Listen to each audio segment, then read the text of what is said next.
Watching Business Access TV. Business Access TV. Business Access. Business Access TV. Serious about business.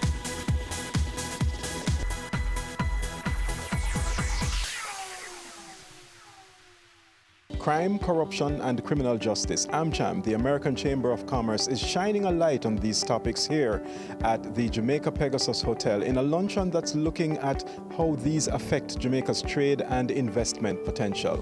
I'm Elon Parkinson. Let's take a look at the highlights.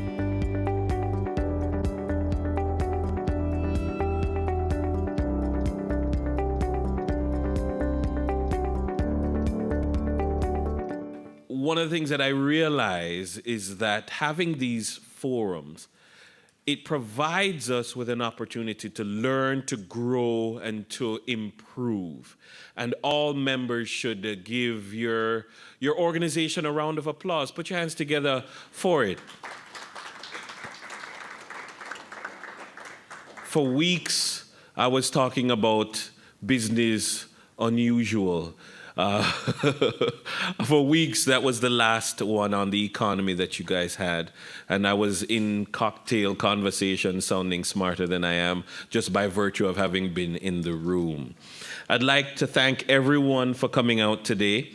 I'm going to apologize for the National Security Minister, Dr. Horace Chang. He did intend to be here, but he was called at the last minute to Parliament. I believe he has a parliamentary committee that he must be at, so they've summoned him. The numbers are important in these committees to make quorum and to participate in discussions at Gordon House, so he won't be with us today. The DPP, the Director of Public Prosecutions, Paula Llewellyn, is here. Thank you very much for being here with us today, as is Dirk Harrison, the acting head of the Corruption Prosecution Division at the Integrity Commission. Always glad to have Professor Anthony Clayton, a respected criminologist, here with us today. Jason Fraser is the country rep of the USAID. Thank you very much, and looking forward to hearing their presentations later today. At this time, I'm going to invite Alison Peart, the president of AmCham of Jamaica, to give the official welcome. Good afternoon, everybody. You know, we look so officious and so quiet. It's very, very important business, but I'm hoping today you're going to learn a lot more. You're going to leave here understanding more about some of the issues and, more importantly, with some solutions. Because it's one thing to speak about our issues, but if we don't find a solution, we're just a talk shop. And I love Nationwide on the radio, but we don't just want to talk. We want to come up with some solutions. So as the president of the American Chamber of Commerce in Jamaica, we thought it very important. We talk about how wonderful the economy was. Our last session was business unusual. But if we have crime issues, if people Jamaicans don't feel comfortable going about their daily lives, if our foreign investors don't feel comfortable, if our children, who are our future, have issues, where are we as a nation? So we thought it very important to bring together a panel that would engage in the dialogue about crime, corruption, criminal justice. How does it affect our trade and investment? Because it makes no sense to talk about our GDP growing or our debt to GDP if we're dying. It makes no sense if our future is tied to crime. So this dialogue is very, very, very, very important, and I'm very happy you're here with us. Okay, the question today is how much crime and corruption and a dysfunctional justice system are actually inhibiting the development of Jamaica and inward investment. Because we don't just have one problem, we have quite a complex array of problems. And it's quite hard to know how much we should attribute to any one of these and how much any one of these is contributing to what has historically been a very low rate of growth and significant difficulties in attracting inward investment and retaining domestic capital and retaining human capital. These are the headline ones. We have one of the highest rates of violence in the world. We have a large number, a significant number Of gangs, about 80% of our homicide are gang-related. The rest are primarily domestic violence. So the fact that we have a large number of gangs is clearly a major factor in maintaining one of the world's highest levels of homicide. There are fundamental challenges still in our system of governance. As I'll be going on to say in a few minutes, we have people in public life who help to create this problem with gangs and high levels of violence, and that link has never been yet severed, and that is still a challenge that we have yet to face. What, of course, that does is it undermines the moral authority of government. If you have a situation where all the bad guys are out there and everybody in government is honest and competent, it's not really very difficult to deal with the problems of crime. The problem is when the boundaries between the two are blurred, and when you have criminals who are getting high-level political protection. At that point, it's much, much harder to deal with the issues. Of course, what that feeds is a culture of cynicism, low trust, and that has a great deal to do with sustaining a high level of violence. In any country where you see that people do not trust the police and do not trust the justice system, they're much more likely to have recourse to violence to solve their issues and disputes. So it's partly reflecting the fact that we've still got deep weaknesses in our system of governance. But let's put this in a little context. There's only one demographic for whom violence is the leading cause of premature morbidity, which is young males, late teens, early 20s. For every other demographic, it's actually cheeseburgers that are more likely to kill you. We've got issues with, like every other country, with steeply rising rates of non-communicable diseases. And we can't also forget the fact that we have perennial challenges with energy security, increasingly with water security, which is related, because years ago we made the decision that everybody must be on a piped water supply, which means that we're now committed to a program of pumping water up hillsides, which means that if our energy system goes down, our water system goes down too. In hindsight, perhaps that wasn't a very good decision. So we've got issues with energy, water security, and more generally food and access to resources. We live in a seismically active part of the world.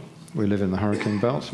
There's challenges with emerging zoonotic diseases, and of course we've got a background issue really serious now, as people have started to realize with climate change. You may have heard that this summer is the hottest ever recorded in Jamaica's history. And in fact, there's now real grounds for concern that we've gone past an irrevocable point, and that we will not ever revert back to the low temperatures of the past. So this is something that we may now have to make a permanent adjustment to. Have you seen it? It's BATV Live. Live streams of business news weekdays at 7:30 p.m. Stay on point Thursdays at 8 p.m. with our Business Current Affairs show, and Weekend Business Report Saturdays at 7:30 p.m. wherever you are. Log on to our Facebook page at Business Access TV or visit our website at batvja.com. Live and at your fingertips. Business Access TV. Serious about business.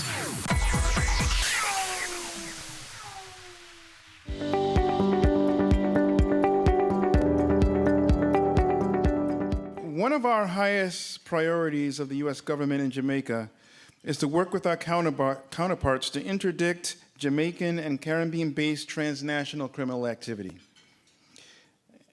including narcotics and arms trafficking, trafficking in persons, and financial fraud targeting U.S. citizens. The U.S. government has also invested heavily in supporting anti-corruption initiatives with the civil society and Jamaican government, as well as supported improvements in the justice system. In total, the U.S. government invests about $12 million in security-related programming annually, which does not include all the various partnerships and collaborations that our various U.S. government agencies have with their counterparts. In fact, USAID Jamaica just advertised a broad agency announcement to co-design our flagship community violence prevention activity with key stakeholders such as the government, academia, and private sector. This unique co-creation approach encourages key stakeholders to co-create and deliver the services that are vital to prevent youth crime and violence at the community level. Law enforcement and criminal justice are important to controlling crime, as we all know, and corruption. But we also have to address the underlying social challenges that both cause and contribute to crime.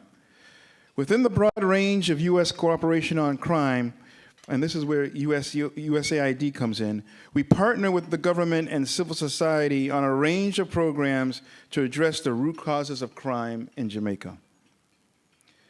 So in the area of community safety and security, and building upon past successes with community-based policing, USAID focuses on the strengthening of community-based and civil society organizations, the promotion of community-driven activities, the development of long-term champions of a culture of lawfulness, and the enhancement of ministries, departments, and agencies of the state to be more community-oriented institutions. In this way, we believe that we contribute to building safer communities, strengthening social cohesion, and improving civic engagement participation. USAID also works with holistic youth-friendly approaches that aims to assist at-risk youth in becoming active citizens through the engagement of different social, educational, behavioral, and recreational activities. This approach includes three main areas regarding youth involved in criminality: prevention, intervention, and rehabilitation, including diversion activities as alternatives to traditional incarceration for first-time offenders. Youth also develop skills through educational programs which introduce them to fundamental concepts in business, economics, individual accountability, and entrepreneurship. USAID expects that life skills and technical training will increase opportunities for at-risk youth to work within the legitimate economy, thereby reducing the likelihood of involvement in gang and criminal activity. In Jamaica, relationships with key public sector, private sector, and donor agency partners are being leveraged to create programs to build skills and to identify work options for youth. USAID also works in the youth remandee centers, which includes case management follow-up to facilitate at-risk youth acquiring job and education opportunities when they are released. In the area of corruption, the Combating Corruption in Jamaica project has not only built public demand for more effective action against corruption through awareness campaigns, but has also provided training to government and civil society partners to build capacity and increase advocacy. The project is expected to have an impact on the nation's capacity and the ability to effectively control instances of and attitudes towards corruption in general and political corruption in particular. So what's the role of the private sector in addressing the root causes? That's why we're all here today. Many of you are representing private sector organizations. How can the private sector be a key partner in addressing some of these root causes? Obviously, many of you are part of the community, and so you have an interest. Your companies are often affected by the high rates of crime and corruption. So it's important that government, international partners who support government, NGOs, and the private sector work together to address these issues. We've all been to various forums on issues surrounding crime in Jamaica. I think the private sector here needs to continue to ask itself what it is doing to address the issue. Clearly, advocacy is important to press for resources, accountability, and support in combating crime. But there's much more that can be done to invest in communities to make them safer and create opportunities for the next generation to be prosperous. Looking ahead, we welcome the opportunity to increase our engagement with the private sector on these challenges because of the energy and innovation that they typically bring to the table. USAID is a learning agency, and we are constantly exploring how to improve our work and increase our impact. So as we streamline our programs and look for new strategic partners, we invite the private sector to partner with us as we both work towards the common goal of helping Jamaicans thrive. There's this sense of a godlike syndrome that during some transactions an oversight body must lap its tail or virtually hold.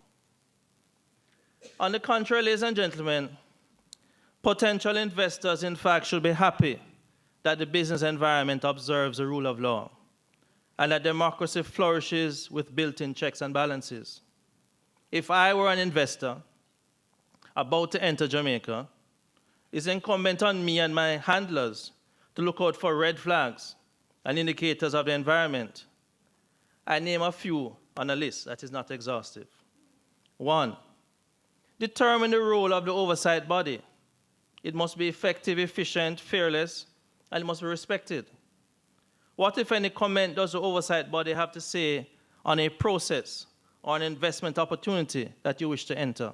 The engagement, ladies and gentlemen, of investors and investor confidence, existing and thriving, must be viewed on a virtual 2-lane highway. That is a 2-way street with rules and guidelines being applicable. 2, does the police service support and protect local and non-Jamaican community members? Do they communicate with all persons? Are they accessible at all times? Maintain a presence that the visitor or citizen believes and recognizes that if they do wrong, they'll be detected. But lines of communication must always be in place. For too long in this blessed country, the notion exists that unless someone knows you and you not knowing them, nothing will happen. That needs to end. In a time of real emergency, the joke is told, unless you have on speed dial a member of the police force, the response time to a complaint is sometimes unacceptable. Another thing that I would think an investor would look for, there must be a criminal justice system that is efficient and effective, and we must congratulate the learned Chief Justice for the renaissance and the role of the DPP's office in the renaissance that is taking place now. But we must also have financial services, a banking system, healthcare facilities. They must be adequate, to name a few components.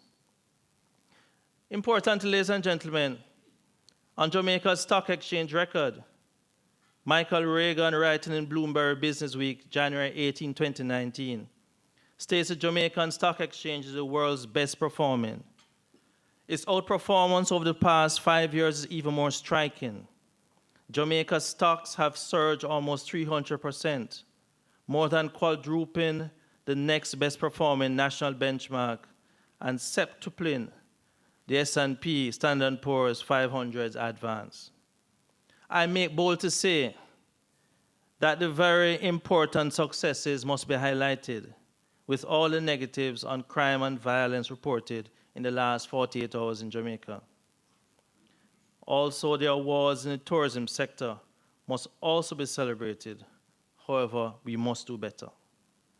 Ladies and gentlemen, what are some of the solutions? Government agencies must work together all the time and set aside jealousies and petty matters which have no place in a professional setting.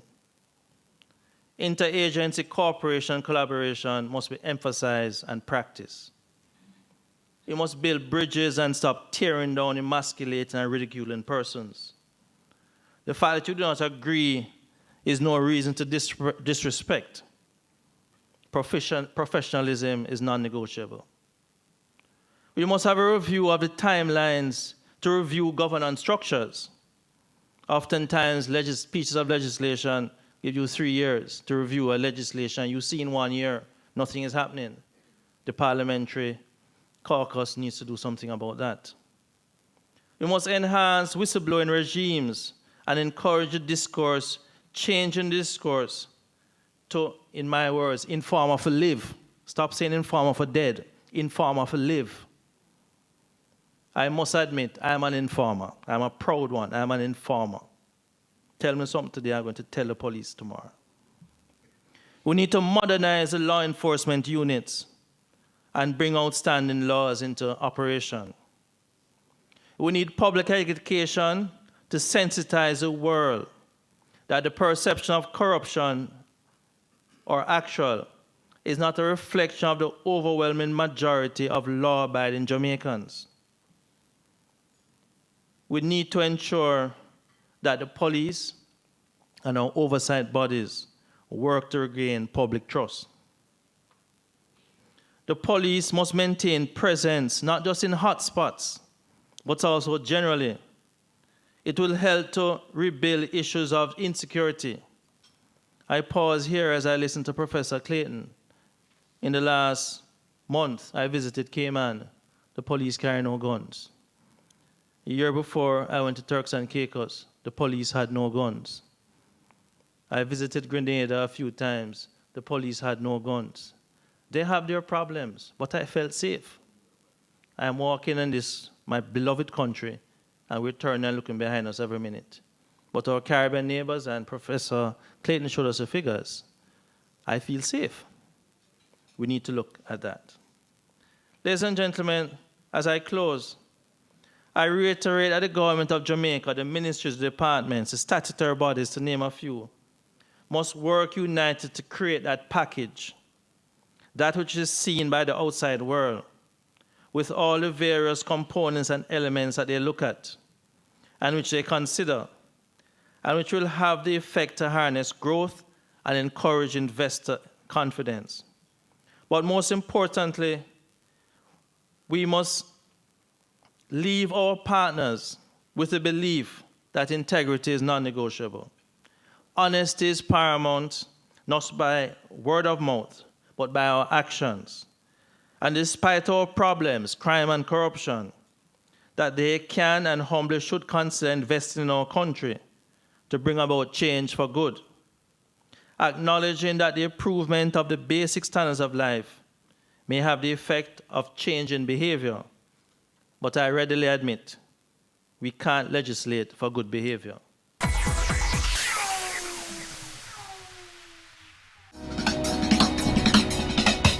Cameo brings the creative industries to life,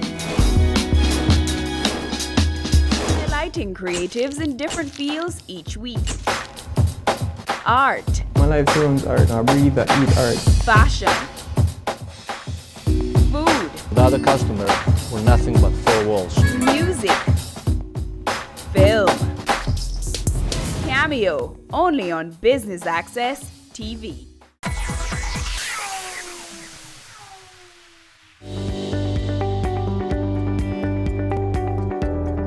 In respect of what it takes to inspire confidence, I'm a plain speaker, and I will say, I believe that what is happening in our country, education is the key. I believe that a lot of our children, some of those who come from environments where they are victims of poor and dysfunctional parenting, we need to reintroduce civics in all its forms back within the schools, from the time of the basic school, because there are a lot of our children. People complain that, okay, are the schools not doing enough? But they may go to school, the teachers try their best, and they go back into an environment that is like a black hole of nothingness, because there's no value system, no values, positive values and attitudes. And yet if you take that child and you put that child in another environment, you have intervention, positive intervention, you would be surprised to see the beautiful diamond coming from the rough. So I'm really a big believer in education. Now, another pet peeve of mine is that, and I prosecute police officers, I do not subscribe to the throwing the baby with the bathwater approach. Everybody knows their functions best. But I am not a public official who believes, unless it is necessary in the interests of justice, to make gratuitous comments in terms of seeking to tear down my colleagues anywhere. And I am not into using speculation to put out there to join the call for crucify him, crucify her in the public domain, where you have the court of public opinion demanding, just like the little old ladies who were knitting at the time in The Tale of Two Cities and saying for the noblemen, chop off their heads. I am not into that. At the Director of Public Prosecution's Office, we deal with two things: the law and evidence. Personal emotion, personalities, we are not into it. So even if the court of public opinion or any other opinion would like to see the guillotined head of an individual on a platter, if there is no evidence to prosecute, to mount a viable prosecution, then as a matter of law, we have to say so. And I will say, and it's the first time I'm saying it publicly, first time, and I say it with the greatest of respect, that this is why on occasion, when I've been asked privately, I have registered privately a concern when you have no firewall between agencies that both investigate and prosecute. Because if you are not careful, you run away in the court of public opinion, and the court of law has to catch up. And by the time it gets to court, after a lot of reputational damage has been done, when you look at it and the defense counsel gets up and says, they are putting the prosecution in limine to prove what is there, the judge asks. And when you pare away what is there, there's nothing there as a matter of law. So sometimes in the court of public opinion, the members of the public would want to see one thing, but both the police and I know that in the court of law, it's either you have to have cogent, credible, reliable, admissible evidence. If you don't have it, then no matter how egregious the conduct of an individual is, then you don't have a case. Then you have to look at the second layer in terms of governance and accountability. And this is where public opinion, civil society can force the government of the day to make sure that all the particular oversight agencies, that they have teeth, that they are well structured, and that the will, the political will is there to make sure that the teeth are not rickety in the oversight agencies, but they can stand up. In other words, if you put a piece of cane in the mouth of the teeth of that oversight agency, the teeth won't come out. It is the cane that will suffer damage.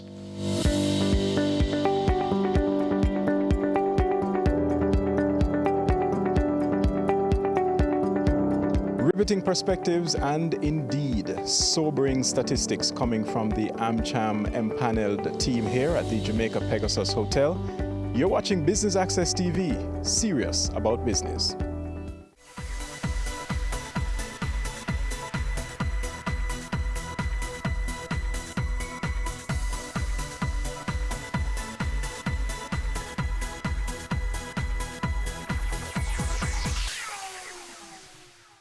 Your business matters. Business Access TV offers you the most innovative and effective advertising solution for your business, specializing in B2B sales, cost-effective solutions, the customers you want, the repetition you need.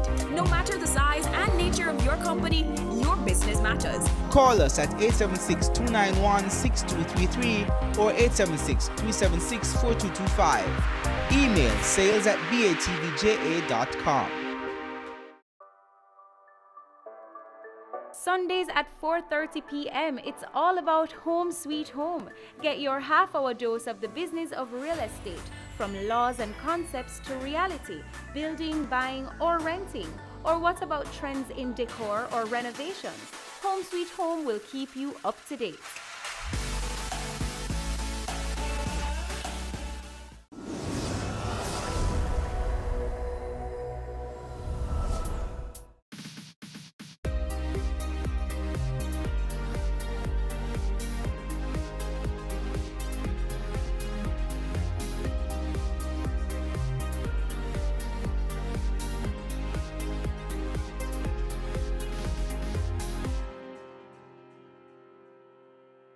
We all can agree, education, whether through our skills, talents, or knowledge, is an important tool for driving economic growth and development.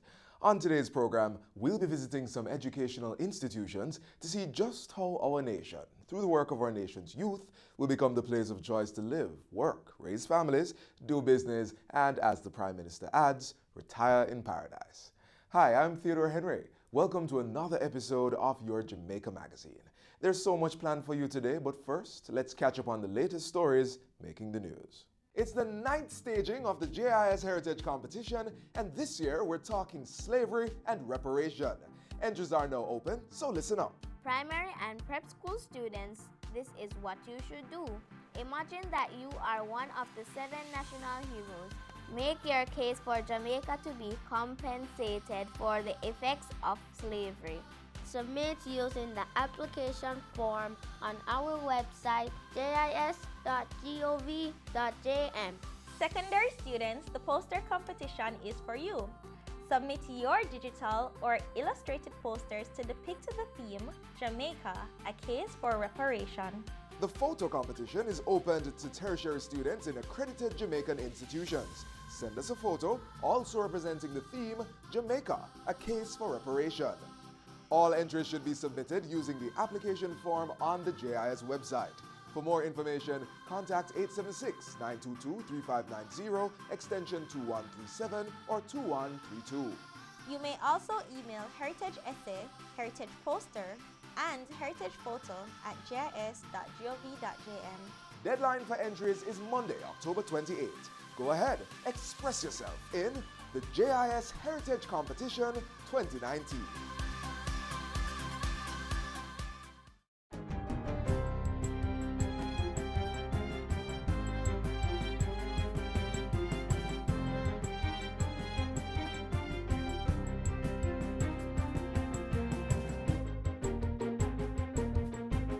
Good day, I'm Stephen McHugh, and this is your JIS News for Wednesday, October 9.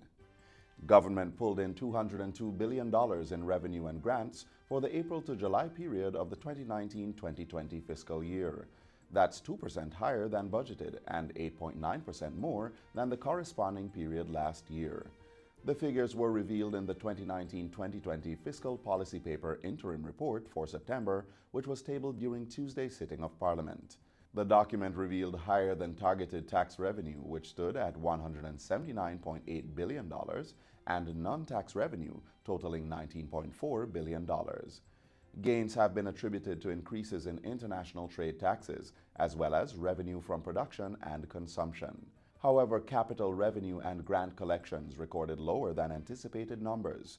The dip in the capital revenue was due mainly to lower than budgeted pay-as-you-earn targets. Slower than projected implementation of grant-related projects affected the grant collections target. In the meantime, the House of Representatives yesterday approved the first supplementary budget for the 2019-2020 fiscal year. The revised budget, which sees a $50.15 billion increase in spending, was passed during a sitting of the Public Administration and Appropriations Committee. Prime Minister Andrew Holness says government will be embarking on a routine infrastructure maintenance program. This, he says, will ensure that infrastructure failures don't take the state by surprise. Mr. Holness adds that the routine maintenance program will complement the now completed restructuring exercise with the International Monetary Fund. We're not just repairing the road, we are also changing the water mains, installing sewer where necessary or possible, and taking the time as well to install the fiber optics for telecommunications. Prime Minister Holness was speaking at the recent opening of a $12 million state-of-the-art ICT center at Penwood High School. The center is fully equipped with 42 new computers, audiovisual equipment, a 65-inch television, high-speed internet, and Wi-Fi. The Prime Minister, who is Member of Parliament for the area, committed to renovating the high school. Upgrades are to include the building of additional classrooms, as well as the rehabilitation of the auditorium, staff room, and general administrative facilities. I'm going to ensure that the program is placed on a fast track. But I know that the ministry's budget wouldn't be able to do it all. So I am going to mobilize some funds as well to support the government's effort. So it will be a joint venture And we hope to have this done, and I see where we could actually start it early next year. In the meantime, Prime Minister Andrew Holness says government has begun the procurement process to acquire new water pipelines to service corporate area communities. Mr. Holness says the new mains will virtually eliminate the Kingston metropolitan area's water challenges. Government has allocated significant resources to replace the line, and we have started the procurement process for a new pipeline which will run from the 6 miles area, interconnect to that blue line that you're seeing coming along Mandela, and it will go all the way down to Spanish Town Road, onto North Street, and carry water all the way down to Sabina Park. Mr. Holness says the procurement process for more water trucks has also started. While those measures are underway, the Prime Minister has instructed the National Water Commission to divert and redistribute water to affected sections of the corporate area. The NWC has also been providing water tanks to vulnerable households. Still on water, residents of Top Hill and Retirement District in Malvern St. Elizabeth now have free access to the commodity following the opening of 2 water shops in the communities. St. Elizabeth is the latest parish to benefit under the government's initiative to construct water shops as a means of addressing shortage in parishes that traditionally suffer from severe drought conditions. The Top Hill facility was constructed at a cost of $8.9 million and serves over 1,500 residents in the community and its environs. The Retirement District water shop was built at a cost of $9.7 million and will benefit 3,000 residents. The facilities will each provide 16,000 gallons of purified water on a daily basis. Speaking at the opening ceremony on Thursday in Retirement District, Local Government Minister Desmond McKenzie said 4 more water shops would be constructed in St. Elizabeth. 2 more will be constructed, and I hope, Mr. Wilson and Mayor, that at least we can complete at least 1 more before the end of the calendar year. And we are going down to Myersville, and then we're going to Trial in Junction with the other one. The other 2 water shops will be built in Petro Plains and Brompton in the parish. Minister McKenzie says $24 million will also be provided to the St. Elizabeth Municipal Corporation to purchase 2 new water trucks to service the 2 water shops. In other news, government is to put in place a gift policy which will formalize fundraising activities for charitable donations to the public health sector. Health and Wellness Minister Dr. Christopher Tufton says the ministry is finalizing discussions to implement the policy. We want to encourage giving, but encourage it in a way that maximizes the impact. So having the needs clearly specified, having a protocol for how you give, and to ensure that there's appropriate levels of transparency, accountability to giving back. Dr. Tufton was speaking at the recent handover of wheelchairs to the ministry and the Kingston Public Hospital. They were donated by the Wheelchair Foundation through local partners, the Rotary Club of St. Andrew and Skills Training Institute Operation Friendship. And that's it for JIS News Today. I'm Stephen McHugh. Thanks for watching.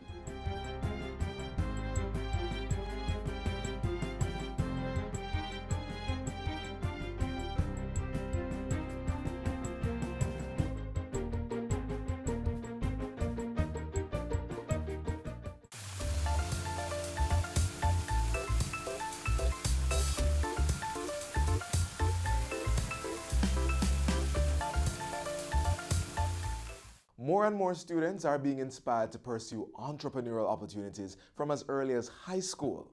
Let's see how the Junior Achievement Company of Entrepreneurs is accommodating our future business leaders.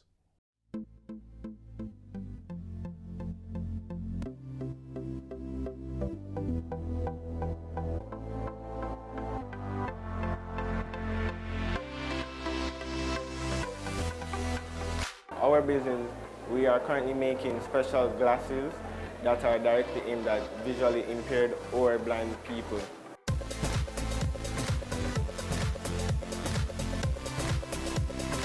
I am the treasurer of Humble Ground Planting Supplies, and these are my seeding trays. This is our first bag, the one we made for feedback at school, and the children loved it.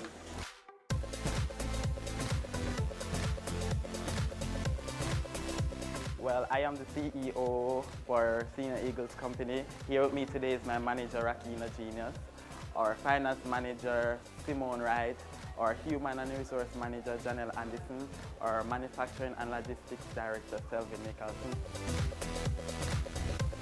These grade 9 students at Jamaica College and Nain High School mean business. They're learning entrepreneurship by running real companies with real problems, real products, and real potential. They are part of the J-Seed program organized by Junior Achievement Jamaica and funded by USAID. At Nain High School in St. Elizabeth, students were using shoe boxes to protect their books and to give their school bags a more desirable shape. But there was a problem. They are not long-lasting. As soon as you put them in your bag, by the end of the day, it's either crushed. If the rain falls, it wets. The Senior Eagles Company spotted a business opportunity and developed the drop-it-in internal bag casing made from recycled 5-gallon plastic bottles. They do a better job at protecting valuables and shaping school bags than shoe boxes. Here we have our manager dividing the jug into 2 halves when they're cutting the jug. This is our prototype, our work day while we were building the bag.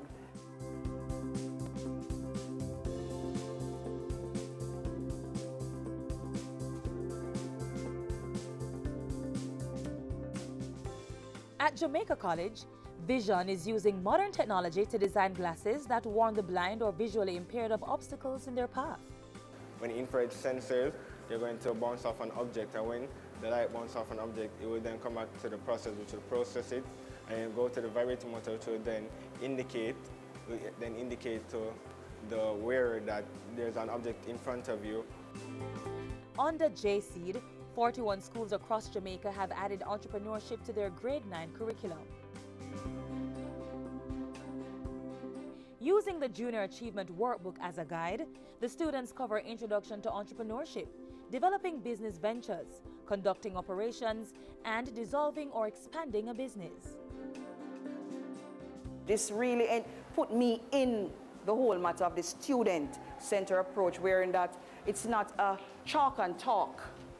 It's really getting into the brains of these students. The boys love it. They like to actually communicate with each other. They like to express themselves. And of course, it helps them to be more involved in the learning process. At Nain High, the program is also student-centered and hands-on. They sit and decide on what they want to do. They then go out and seek their own materials. They get back into their teams and they work on their product by themselves. I go around and I supervise and share ideas with them, ask questions and get feedback from them as well. And based on the feedback, both the businesses and the students are growing. Some of them have become more confident. They're certainly more creative, and they're now gelling more with each other because they've had to work together to create their products. We noticed that students in our school, they were putting their uniforms in their bags when they changed for PE. So after PE, their uniforms would get crushed. To solve the problem, our Crafters Group, an award-winning recycling company, decided to produce waterproof gym bags from recycled plastic bags.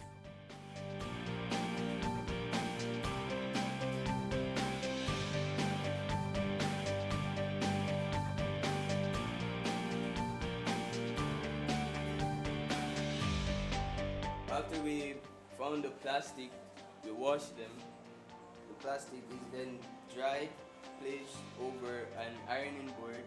We put fabric over the plastic and we iron the plastic. We let it cool, and after it's dried, we cut it and we line the plastic that's on the inside. Then we wrap cardboard with some of the plastic and then we line it.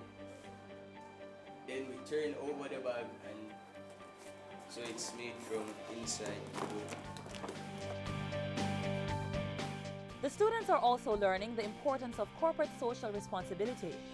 Businesses at Nain High School used Labor Day to give back to the community. It's a wonderful program because it's helping children all over Jamaica to showcase what they're capable of in terms of creativity, innovation. I feel like this program, it's very great because it also exposes us and teaches us that there's many different good ideas out there and shows us that we should be confident in our idea and try to bring it out as best as possible. And there's even more exposure for these young entrepreneurs through competitions. For example, students can create commercials for their businesses and enter them into the Marketing Maven competition. There's also the FedEx Access Award, which rewards businesses for being environmentally friendly and globally focused. The JC program, cultivating the spirit of entrepreneurship in grade 9 students and imparting profitable skills for work and life.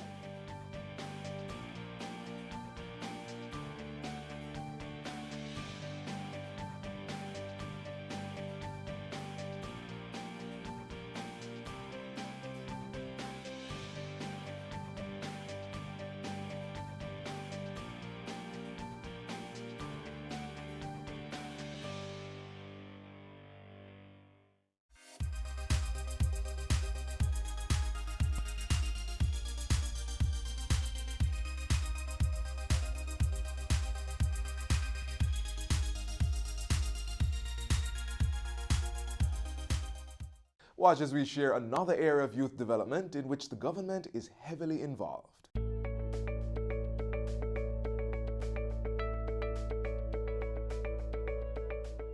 The Citizen Security and Justice Program, CSJP, is a crime and violence prevention initiative. It was developed by the Ministry of National Security to enhance security and justice by addressing the social and economic factors that help foster crime. In 2010, the program launched an outreach initiative called CSJP's Men with a Message. It is a group of messengers who are reformed men whose stories are aimed to inspire other young men. Well, I've been a member from the inception of the group from 2010. My role is giving tips and caution to at-risk males, and just to show people that change is possible. CSJP come and put me on the platform for a better life. My role in the program, I have to encourage my fellow member that we have a task and a journey. My role is also to empower the young youth them. They were recruited using different criteria. There had to have been proof that they had been out of crime and violence for at least 2 years. They also had to get recommendations from the police, from the community members, and from especially like the community development committees. We must firstly understand that it's a journey. And if they were coming from the other extreme, you know that naturally a lot of workshops, a lot of personal development activities would have taken place along that journey. So they've been able to adjust their behavior. They've been able to reflect within themselves and say, if there are other youngsters who are looking up to me, the onus is on me to act in a particular way.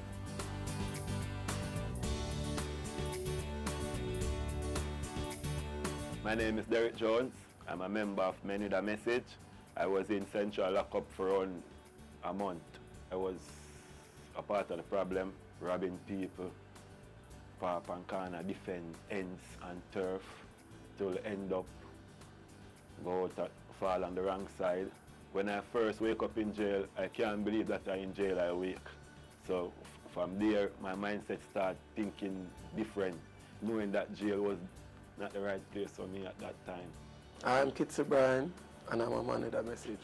Being in institutions and seeing what life is like, you just have to make a decision. Is either you're going to continue like this or you're going to make amends of your life. I decided that coming back into civilization, that I wanted a change.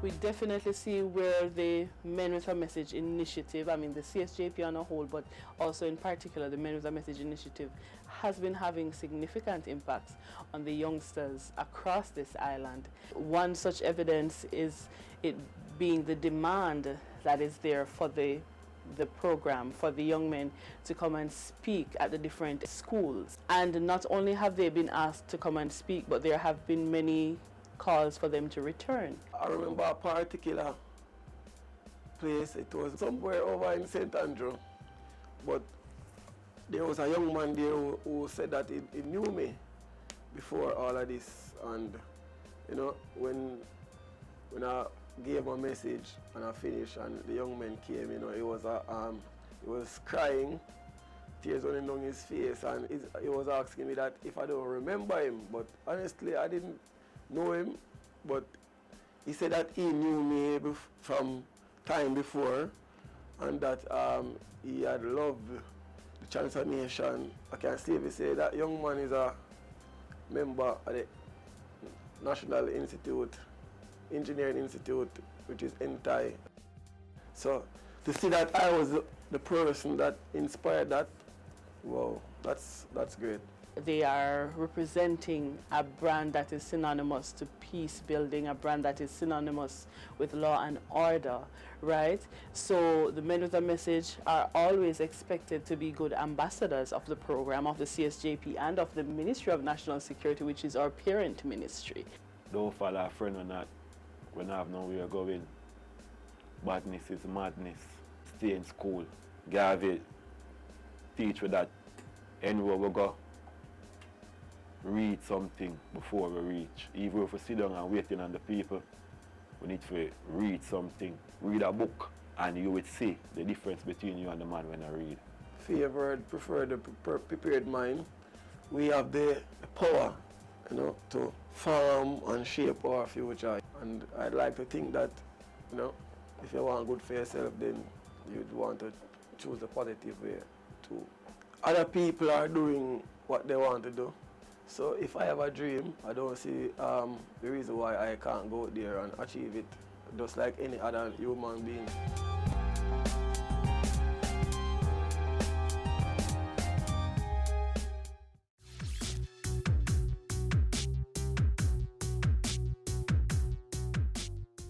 We've been on the topic of improved educational opportunities, and we continue our focus with even more initiatives that our government has spearheaded in the hopes of boosting our education sector. Here goes. Number 1, 120 primary school teachers across 7 parishes will be trained and certified in the use of the Linda Mood Bell learning process to diagnose and correct various language-based learning disabilities in students. Number 2, some 52 high schools are now participating in the Ministry of Education, Youth and Information's Twinning of Schools initiative to expose students to academic and extracurricular programs that are not currently available at their own schools. More than $600 million has been allocated to pay the 2020 examination fees for high school students who are on the Program of Advancement Through Health and Education, otherwise known as PATH. And number 4, the Women's Center of Jamaica Foundation will be increasing its academic instruction from 4 to 5 days per week. This is while it offers 3 new subjects under its program for adolescent mothers called PAM.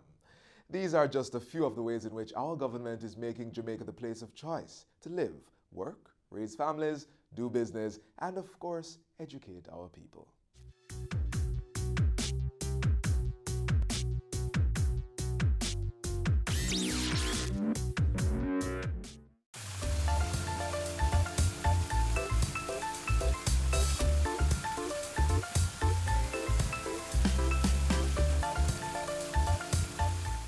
Our children need all the help they can to prepare for the Primary Exit Profile PEP exams. One sure way of getting them ahead of the curve is a new PEP Tutor app. And guess what? It's FREE free. What I liked about the app is that it helped students to understand basics in different subject areas. I found it wonderful because it helped me to, in my language arts, it helped me to pass my exam.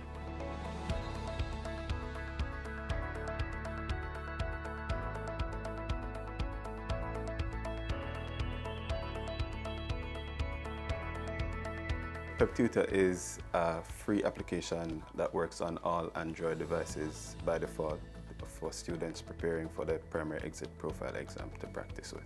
They can talk to the device, whatever device it is. If it's a smartphone, tablet, a Google Home device, or a smart TV, once it's Android. And it asks them questions, and they can respond by either typing or talking to the phone. Talk to PepTutor. Sure, let's get PepTutor. The idea came out of a discussion that was on Twitter where persons were complaining about the exam, how difficult it is and how difficult it is to find questions to practice. So, being in IT and always trying to use technology to solve problems, I decided to use technology to try to help them. Currently we have science, mathematics and language arts, and we're working on adding social studies and the ability questions. Before now, I got questions from the practice exams that the students were using to prepare for the PEP exam. And now I have a teacher from my primary school, which is Wakefield Primary School.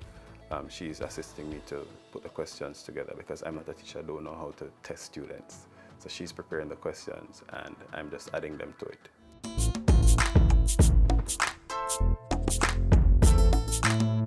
The app works by simply asking the students questions, and it asks multiple choice questions and short answer questions. So if a parent can sit and go through the questions with the student, if the answer that is provided by the student is incorrect, the app will tell the student that the answer is incorrect and tell them which one is correct or which answer is the correct answer. It doesn't show you how to work out the questions.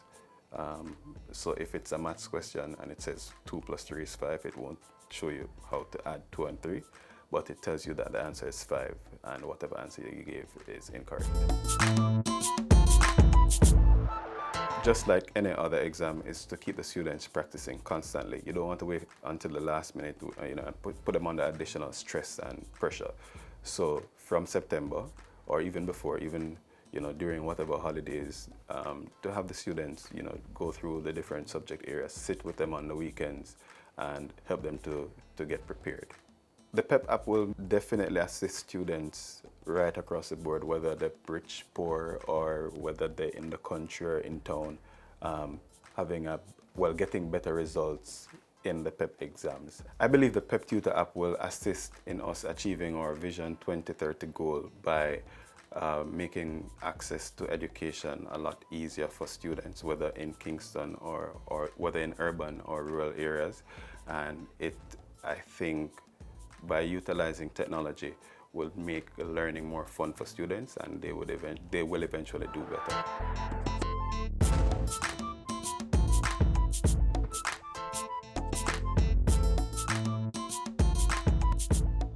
And that's all the time we have for you on today's show. But if you missed anything, you can watch it all again on our website or our YouTube channel. Don't forget to keep up with us on our Facebook, Instagram, or Twitter pages. And just before we go, here's food for thought from author Anthony D'Angelo. Develop a passion for learning. If you do, you will never cease to grow. On behalf of the entire production team, I'm Theodore Henry. Do take care.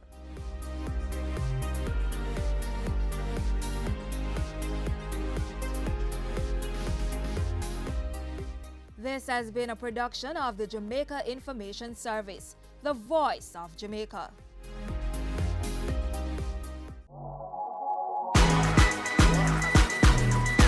The Good Life, your trusted source for useful health and wellness information, lifestyle tips for the mind, body, and soul.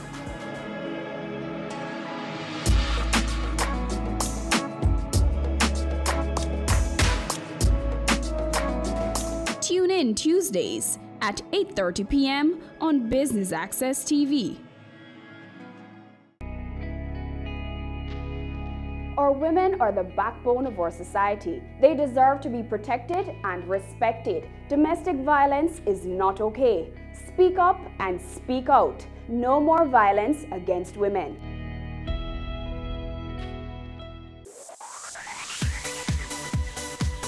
You're watching Business Access TV.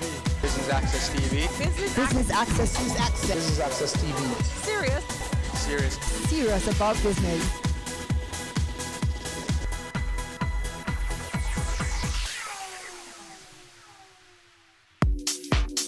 Mona School of Business and Management hosted its 4th business conference at the Jamaica Pegasus Hotel, and Business Access TV was there to bring you the highlights. Stay tuned. Welcome on behalf of the Mona School of Business and Management to our 4th biennial conference. We're here to discuss delivering on the promise of entrepreneurship, and it is critical at this juncture that Jamaica in particular and the rest of the Caribbean, having gone through all sorts of structural and fiscal and monetary adjustments, these are necessary but not sufficient. And entrepreneurship is clearly one of the ways in which we will capitalize on a more robust financial platform that we have. And today we'll be looking both at research and examples from the Jamaica, the Caribbean, and the global audience. In that context, I would like to welcome all our visitors and presenters who have come from the Caribbean, the USA, and Europe, and I'd like to thank you for attending. We look forward to having very interesting conversations over the 3 days, and as has been our custom, to have generated research and publications arising out of the conference to advance knowledge. Our goal is to provide a link between the academy and the business community in a more direct way than other faculties and departments at the university. I therefore welcome not just this interaction between the school and the wider community, but we hope to use it as a springboard for even better partnerships. I've noticed that the title of the opening plenary is Entrepreneurship, Innovation and Growth, Unlocking the Potential in the Jamaican Economy. So I presume that within that is the message that entrepreneurship and innovation have something to do with growth. And it's a fair assumption. And that is perhaps why we are being told by the Economic Growth Council to unleash our entrepreneurial spirit. We are being told by the World Bank to become more innovative. We're told by various members of the political directorate to take more risks and invest in newer areas. So it would appear that there is a growing perception that there is, in fact, a link between entrepreneurship and growth. The Private Sector Organization of Jamaica and the Jamaica Bankers Association are finally reaching out to small and medium-sized entrepreneurs to get them to formalize their operations. So all of this is good. I think there's an energy that is starting. Unfortunately, that has happened before, but there is an energy that's starting that we need to keep going. And we need to understand that, or figure out whether it is a magic bullet or it is the beginning of a new paradigm that must be adopted by all of us across the board in order for us to secure mature development as a nation, as a society. I think we need to take a look at the historical context of our country so that we understand not only where we are, how we got here, but we can try and use it to map where we're going. But before I do that, I just wanted to give a commercial plug for the efforts of the Jamaica Bankers Association and the member bankers for the initiative to allow access to finance and to encourage access to finance for the SMEs and the medium-sized businesses. It's important for us to understand that the current definition of an SME is a business entity having between 1 and 50 employees and an annual turnover of less than $150 million. So that is the spectrum of enterprises that we at the PSOJ and the JBA are trying to capture. And the aim is to bring greater awareness of this SME sector to the extremely numerous and detailed programs that the government's Access to Finance agenda has established since 2016. And also, we want to provide input and support for the adoption and the expansion of the Access to Finance program across most of the stakeholder sectors through a process of education, facilitation, and familiarization. So the project has two streams.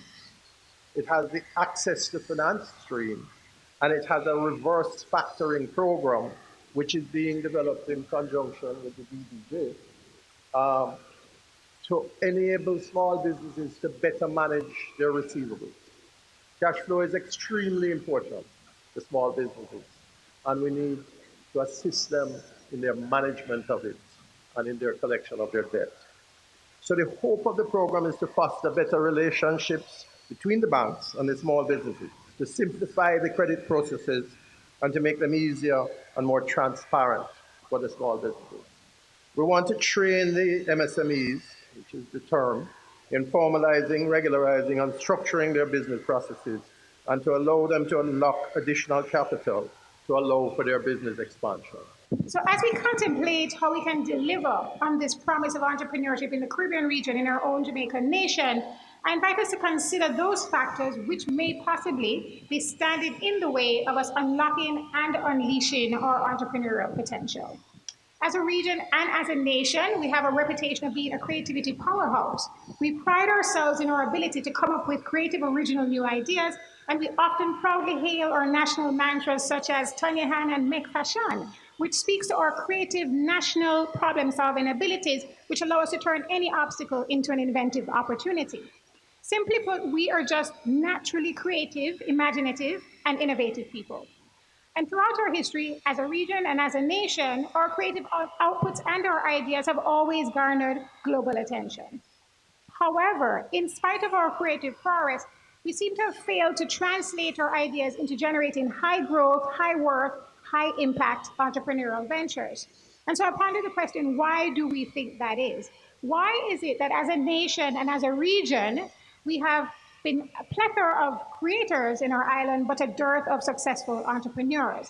So to examine this question, I invite us to consider the distinctions between the definitions of creativity and entrepreneurship. Now, the Webster Dictionary defines creativity as the ability to make new things and think of new ideas. That we do well. However, it defines entrepreneurship as an entrepreneur as one who organizes, manages, and assumes the risks of a business or an enterprise.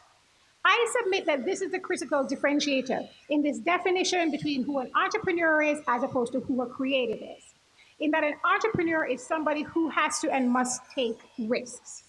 This distinction between these two definitions is important because while we as Jamaicans are naturally creative people, we need to consider the question, are we naturally entrepreneurial? Are we naturally risk takers and risk makers, or are we risk averse? In the results of the indices from the Global Resilience Index, which ranks 130 countries around the world by the risk and resilience of their business environments, based on certain factors such as economic indicators, risk factors, and supply chain issues, Jamaica has consistently ranked in the bottom 30 of 130 nations in the study. This might suggest that our national distaste for risk is well-founded. However, if left unchecked, our risk aversion will continue to be our entrepreneurial Achilles heel. So why is it that as a region, we're such risk-averse people? Why do we shy away from risk? I believe it's in part because when we think about entrepreneurial risk, we tend to only focus on the downside versus the upside of risk. A close examination of the term risk suggests that it refers to the effect of uncertainty on meeting organizational outcomes. However, while the effect of uncertainty as an entrepreneurial venture can be both negative and positive, we often only focus on the potential negative effects of risk and uncertainty to the exclusion of the consideration of the positive potential opportunities which risk and uncertainty can also provide. In my opinion, an entrepreneur is someone who sees the future and then sets out to create it. However, creating the future means stepping out into the uncertain and the unknown, and stepping out onto the unknown is risky.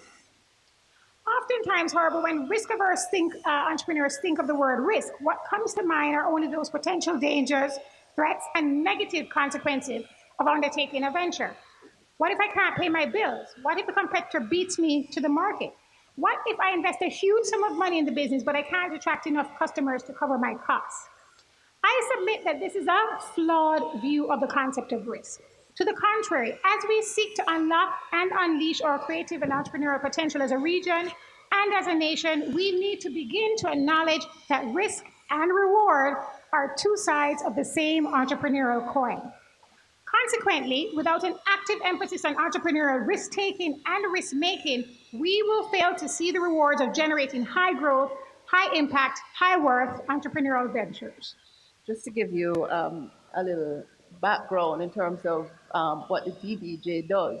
The DBJ, really, the focus as a development bank is to really improve the lives of all Jamaicans through development financing, capacity building, PPPs, and privatizations.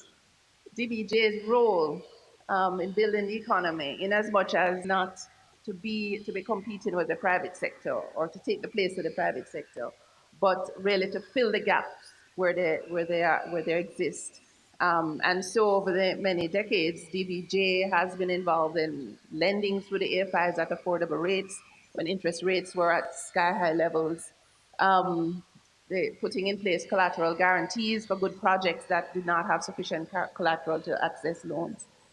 Things like Ignite program, grants for innovation, which now coming up with a reverse factoring, there is capacity building of our entrepreneurs, and the work that I'm doing, which really was focused on access to finance, access to equity finance through the Jamaica Venture Capital Program.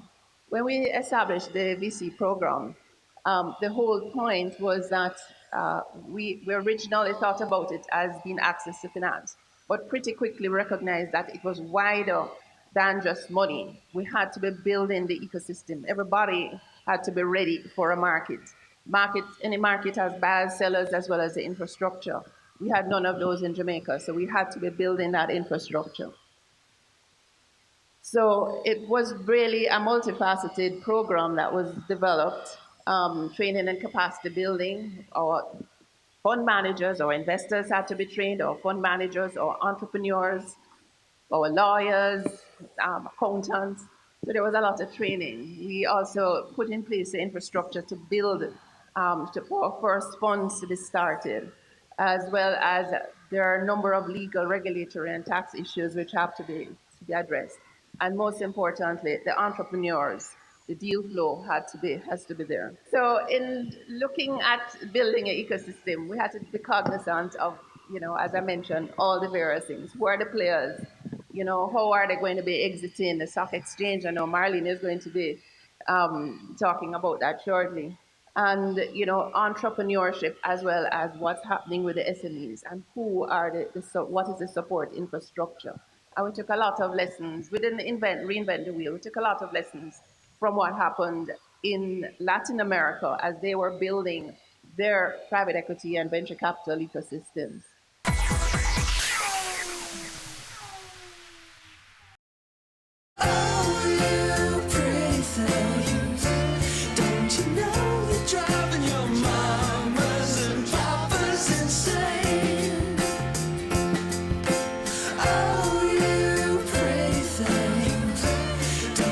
Great design is not only how things look, but also how well they work. The GLC, more than meets the eye. It's season 12, and Wealth Magazine Business Access is here to keep you business savvy. With an impressive mix of some of Jamaica's most inspiring business moguls, we continue to keep Jamaica informed, empowered, and ready to dominate. Tune in Sundays at 5 p.m. only on BATV. You're watching Business Access. Business Access. Business Access. Business Access TV. Serious about business.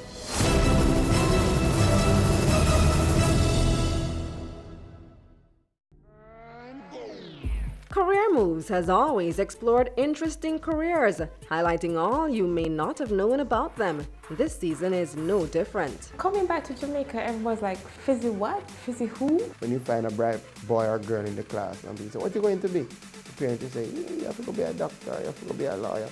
Nobody says you have to go be a politician. Let me see your hands! Tune in Tuesdays at 8 p.m. on Business Access TV. Ready for cable for as little as $100? Ready for no monthly cable bill? Ready for 10 TV channels absolutely free? Then pick up our Ready TV box at authorized stores for $4,500. Hook it up to your TV set, then top it up with Ready Credit for 1, 7, or 30 days. Buy now and get $1,000 free Ready Credit and start watching your favorite shows. Pick it up, hook it up, top it up. Ready TV. Prepaid cable TV when you're ready. Now serving Kingston and St. Catherine. Limited time offer while stocks last. Conditions apply. So I just wanted to just tell you real quick about the IDB Lab, just to put in context where we sit and what we are doing and how we could unlock the potential for entrepreneurship and innovation in Jamaica, even further than we are doing now. I like the way we started the panel. So we started off looking at the research, because research and development is very integral in all that we have to do as SMEs and entrepreneurs and when we're taking on innovation. We looked at the risk approach to it, smart risk taking. We also looked at our history, where we're coming from, because culturally that's still going to be ingrained in us. And then we looked at the capacity building and all the different elements that's needed. So I want to take you through unlocking that potential that's there and first introducing you to IDB Lab. So IDB Lab is a part of the IDB Group. We serve over 650 million persons across the world. We are a part of a group with IDB Invest. IDB works with the government. IDB Invest works with private sector, and then IDB Lab works with different corporate entities, civil society, NGOs, towards solving developmental problems. I'll go back to what Mr. Mitchell had said about inclusiveness. That's what IDB is all about. We are innovation lab looking at inclusive solutions for Latin America and the Caribbean. We create market-driven solutions. So we look at what the market is doing, what the needs are, where the gaps are, and we work along with the private sector to create those solutions. We also look for what we call transformative impact. How do we create what we call 10x impact, greater impact than we have seen before in the projects that we're looking to do? And we're very focused on vulnerable society. This is the inclusiveness that Mr. Mitchell was talking about. Where does the poor and the disabled and those persons who don't have access to goods or services, how can we help to solve some of those problems, elevating those persons, improving their lives so that they can be contributing to the growth of the society? So I mentioned we work with private sector in creating these projects. They're the ones who are executing on the initiatives. But I'm going to start with the slide, which is the JSE Market Index. And it is an index taken from Bloomberg yesterday, which really shows that is showing you really the power of what happens when businesses are financed and the value created at each stage. So you can see that the index speaks about companies and the value that has gone from point of last year to now is an increase of 61.7%. Year to date, 27%. I'm going to share a little bit with you as to why this could happen. But let us talk about the stock exchange group. We are 50 years today, this year. And what we did, we set out to ensure that there was confidence in the market by forming the Jamaica Central Securities Depository in 1998. And in order to broaden the services of the financial sector, in 2008, we formed the trustee division. And this is in order for persons to have confidence in the market when we talk about funding. When we talk about access to equity capital, one of the main pillars is confidence in the market. So the idea of the stock exchange is that we can raise equity, and that is, having shareholders in your company, but also debts can be raised on the market as well. And every once in a while, we do have some simple innovations that allow for markets to grow and for persons to get money and to grow their business. And so in 2009, we created the junior market, and which shows a collaboration between government and the private sector, which offers, because persons have asked what is offered to incentivize businesses to grow, to access capital. And we have the junior market where, with the government's collaboration, we have a 10-year corporate tax holiday. We also have the support of the depository, as I said before, and we are in 40 clients in 5 CARICOM states. So we are all over the Caribbean. What is our market performance? For the main market, we have 55 companies as at June, and 55 securities and 42 companies. For the junior market, because we have the junior market, as I said, as at June, we have 41 companies. So the companies have come to market and have grown, and representing 38 securities. And we do have a US dollar market also, and that is growing too. So we can see that people are considering as a credible option the stock market to raise capital. Why would you want to go public? When you talk about going public, it's a serious situation. It is one of disclosing your business to all concerned. And many persons are reluctant to do that. But more and more, we are seeing, especially small and medium sized, understanding that it is not so bad. When you come to market, you get these various benefits, enhanced profitability and viability, and more about this company is a larger pool of well-run, profitable and compliant, because compliance is important. And there is a wider pool of investors. When probably 5 or so years ago, you had less persons willing to invest in companies that come to market. So you would have probably 20, 30 investors in any what is called an IPO. Now we have thousands of companies, of investors that will invest in companies. So for those persons who are business people, don't be afraid. Persons will invest in you if you have a credible idea and a good plan. We have seen on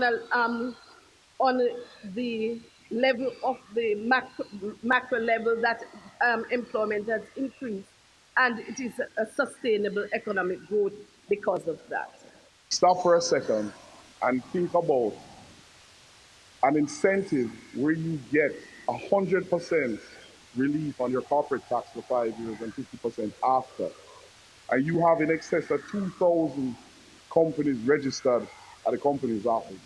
And we only have 40 since we have opened a junior market. It speaks to a bigger issue. So I have 3 minutes and I just want to touch on 2 quick things.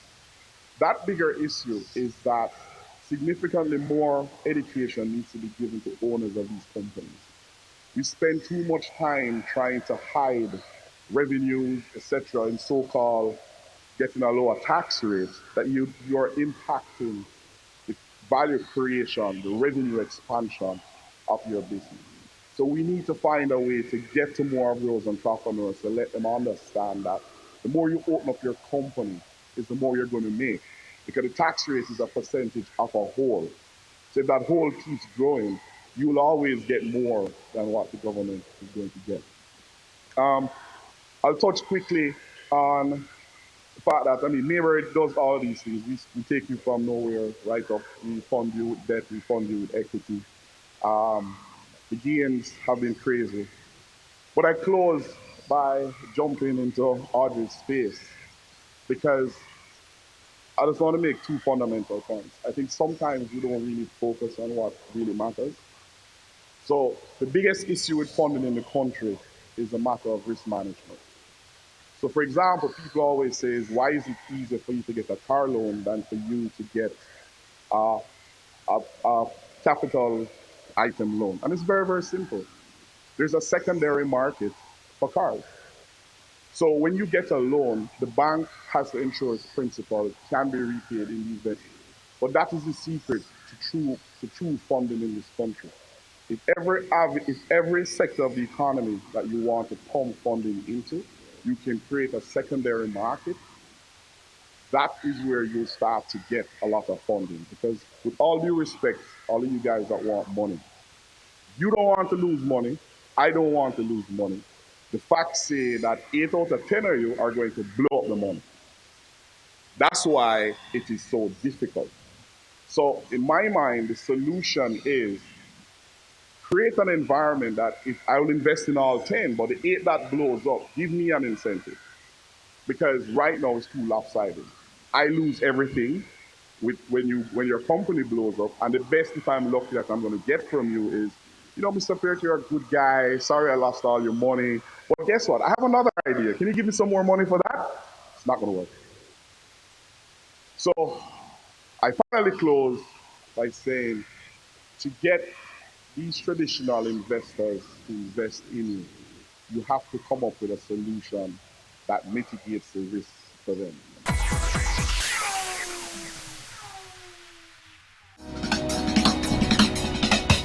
Cameo brings the creative industries to life,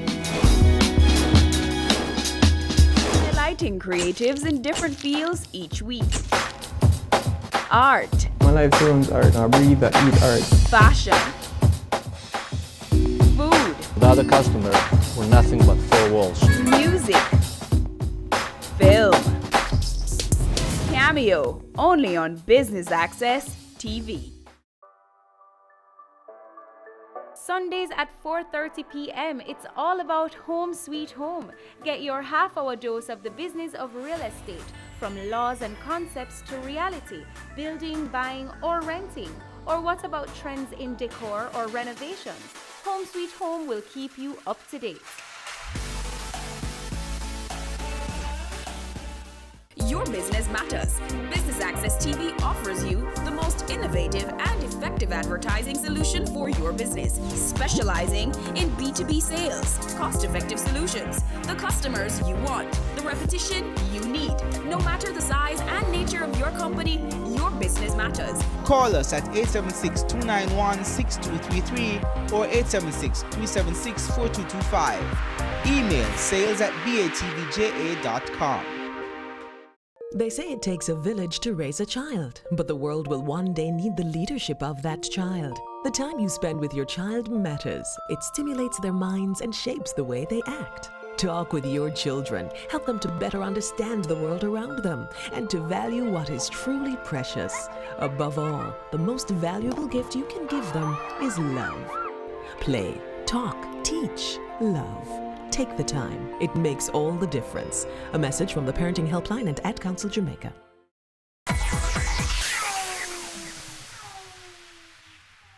Separately here, representing my company and partnering with the Mona School of Business and Management. We at Foswich went public just a year and a half ago. And I'm here to tell you about nuts and bolts, just a few things on the nuts and bolts aspect of going public. One of the fundamental things, a few fundamental things that we had to wrestle with is going public. What is the value proposition that we are bringing to the market? You know, the space that we are in is electrical lighting, and we made a footprint for us in the LED space, where that particular product, the LED product, consumes 20% of the energy that the rest of fluorescent and incandescent light systems would produce, would consume. And so we wanted Jamaica to be clear that are the we're going to be the ones to bring this value to each consumer. And so how do we bring that value to the consumer? When you walk into a store and you see an LED bulb or an LED fixture or something, being untrained, you do not know exactly the properties and how it works and so on. And so we decided, okay, we are going to have to develop a department where we give this information to you. So when you walk in, or when we call you, or when we visit you, we are going to teach you or tell you the features of using the LEDs and the benefits. And so that became a big part of the value that we brought to to the market. We had to therefore acquire or employ engineers, and we call them commercial or engineers that can disseminate information in a forum that people can understand. And so we will have small meetings like these. We call them, industrial mingles, whether it be in Montego Bay, in Mandeville, in Kingston, and we invite 50 to 80 people, and we start talking to them. And before long, they start spreading the news of the value of the product that we were offering. And so we were now defining our way in the market. And in doing that, it gave us the freedom to feel more comfortable later on to go public, because now we were bringing the value that the other competitors were not bringing to the market at the time. And so you have to decide what is it you're going to take to the market.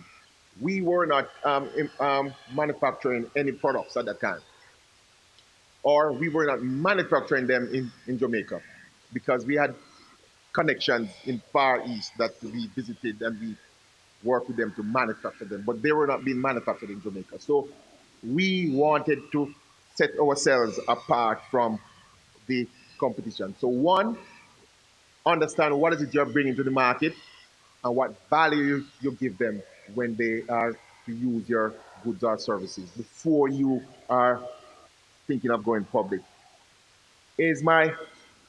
Another thing, and Marlene and Gary touched on it, transparency.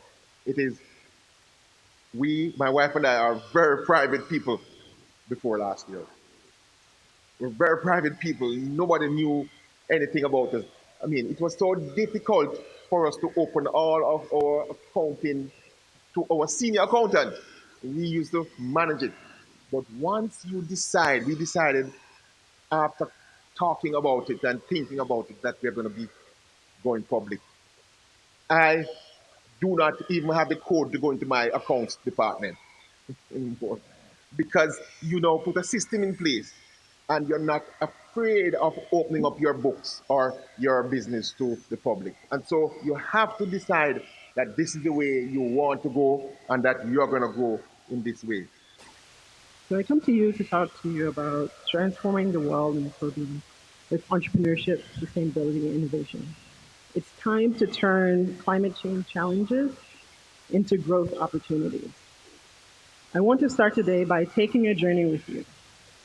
Just as I grew up as an only child in Kingston and migrated to the US in high school, think about your experiences and where in Jamaica you're from, where you lived, where you grew up, your family, and what those experiences were like, what you aspired to be, and what you were frustrated with. It is said that our upbringing and life experiences shape us, the way we look at the world and our perspective. I think about my upbringing, born in a family from the great and no longer forgotten parish of St. Thomas, and raised in a matriarchal household. I think about the days when my grandmother made soursop juice and mango juice every time I visited her. I think about those frigid cold showers and the smell of kerosene lamps. and during intermittent power outages, and buckets of water because of the water shutoff. And the other things like how I still boil water to this day, no matter where in the world I'm from. I see potential innovation in the challenges in our day-to-day life. Sometimes we're missing ideas and solutions from what is right in front of us. Sometimes we accept what has been occurring as commonplace, but I encourage every one of you to disrupt this status quo. Use those challenges as opportunities for innovation. Steve Jobs said, if you're going to make connections which are innovative, you have to have not the same bag of experiences as everyone else. You're going to have to make connections, and then you won't be innovative. When you think of the most successful tech companies being created today, it is either from Silicon Valley, Israel, Europe, or Asia. However, right here in Jamaica, we have exported our own brand of innovation through music, food, dance, etc., and even the pushback. It is our family experiences, the history of migration, our culture and diversity of our people that makes us special and unique. They are the ingredients for a new crop of innovation that can be utilized to address climate change challenges. I believe that sustainability and climate change is the business and economic opportunity of the century. The world is under a climate emergency. If we don't, in the next 10 years, if we don't reduce the temperature by 1.5 degrees, fewer people being exposed to severe heat waves, survival of tropical reefs, loss of fewer plants and animal species, and the protection of forests and wetland habitats. Climate change affects every industry, but most notably health, agriculture, water, and food, water and energy. Because of the increased acceptance and the urgency, there has been a rapid increase of funding, governmental projects, and new startup innovations.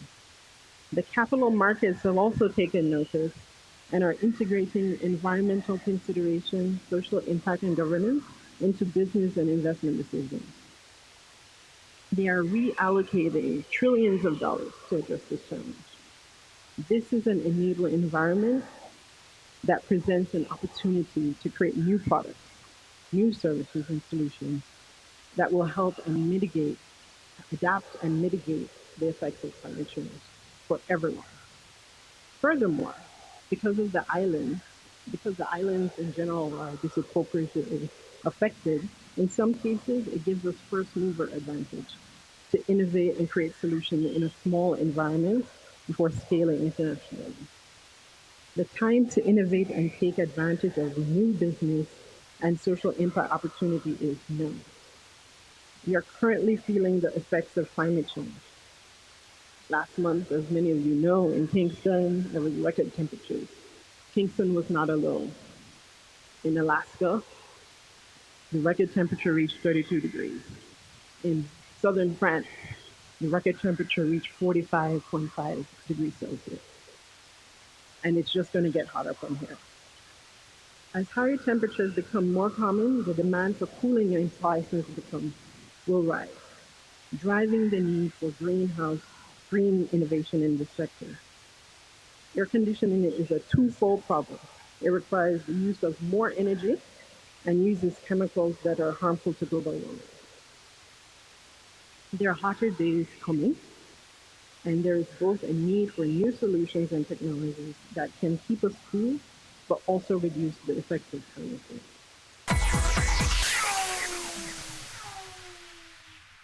Business current affairs you can relate to. Frank, credible discussion. On point, dissecting the issues. Offering solutions to Jamaica's challenges. On Point, Thursdays at 8 p.m. on Business Access TV.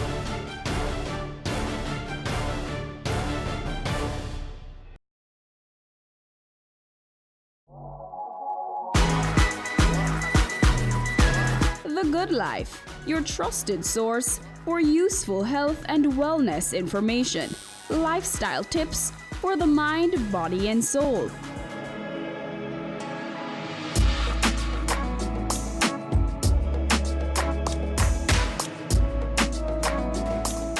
in Tuesdays at 8:30 p.m. on Business Access TV. It's season 12 and Wealth Magazine informed, empowered, and ready to dominate. Tune in Sundays at 5 p.m. only on BATV. You're watching Business Access. Business Access. Business Access. Business Access TV. Serious about business.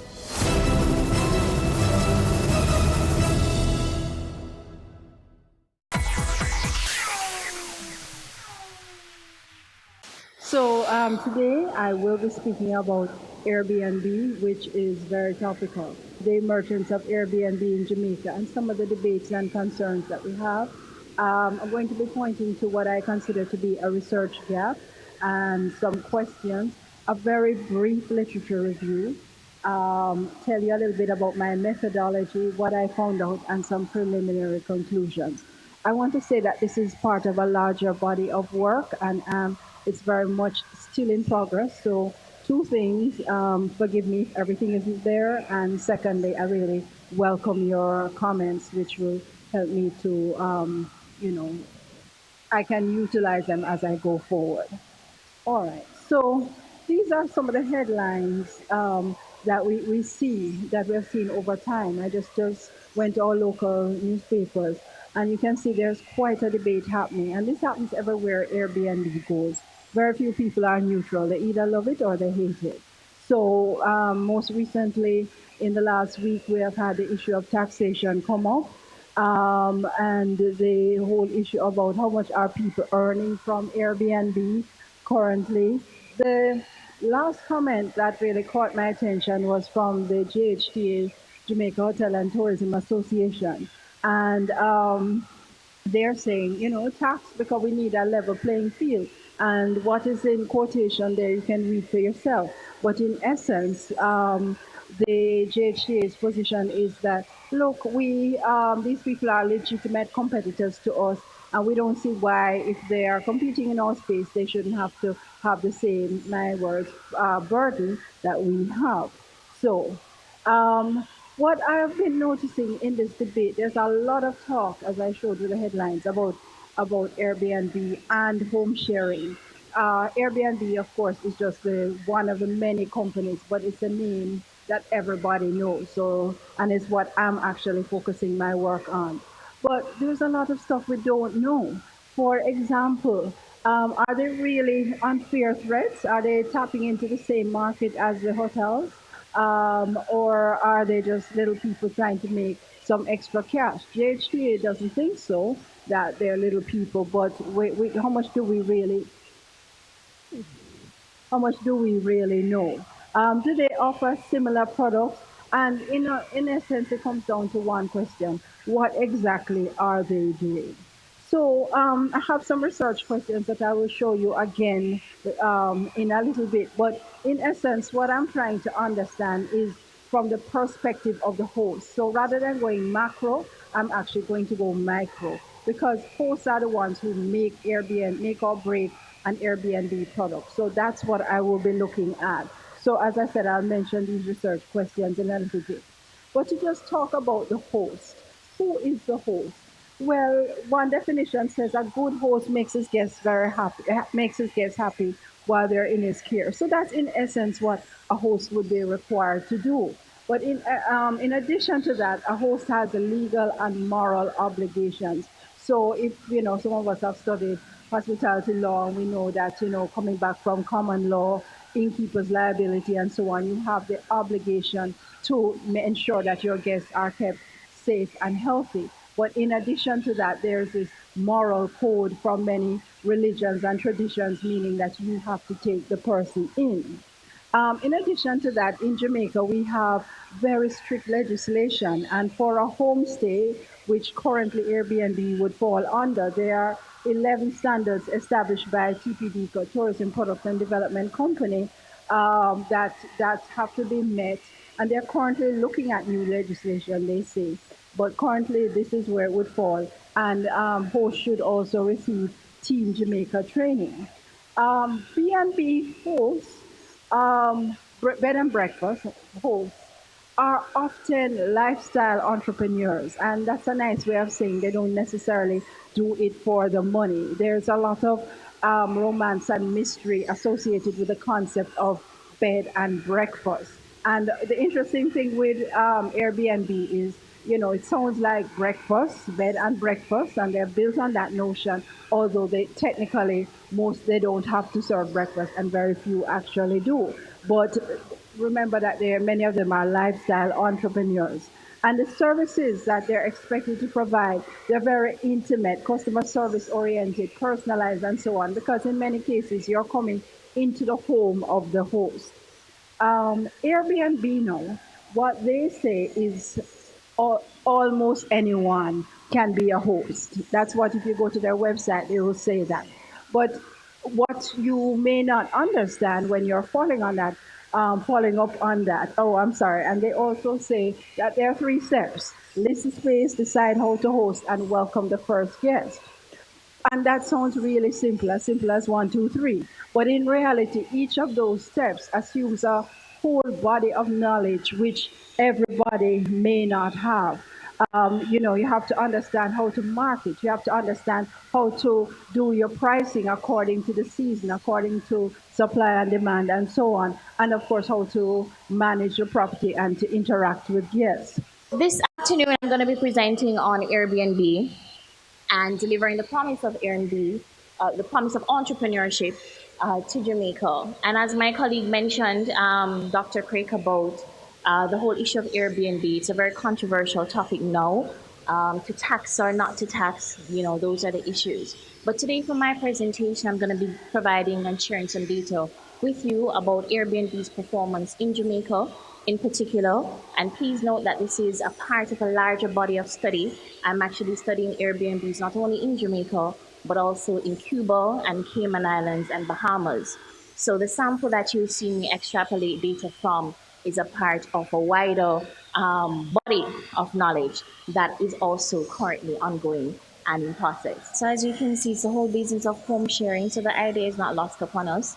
And another thing that we want to drive home is that the whole notion of Airbnb is really not new to the Jamaican tourism industry, Caribbean tourism industry by extension. We've always opened our homes to guests. It's just the way in which we're doing it is different. And technology has created a platform that allows for greater access to persons who are also seeking this kind of intimate relationship and more authentic experiences. So we're going to get into, again, some of the controversy I also took from the headlines because it's so topical. And as you can see, there's so many issues coming out, how many guests we're actually welcoming, where they're going, who are they staying with, to tax or not to tax. That's also a big question that is trying to be answered now. So it's very topical. But again, just to frame and contextualize it, the Airbnb is a part of the wider sharing economy. And I love that term, as you mentioned, the Uberification, is it? Yes, fantastic. Because really that's what it is. It stems from these radical innovations that allow people to make extra money. That's really what it is. So I looked at the literature again from sources and what persons are saying about the sharing economy, which we're now a part of. And that is why everybody's trying to get their slice of the pie. So Botsman in particular had mentioned that it's very hard for us to define in totality what the sharing economy is. However, Ryan and Botsman in 2017 and 15 respectively looked at it from calling it a collaborative economy, the on-demand services economy, the gig economy, the freelance economy. So if you hear any of these terms, they're all used interchangeably.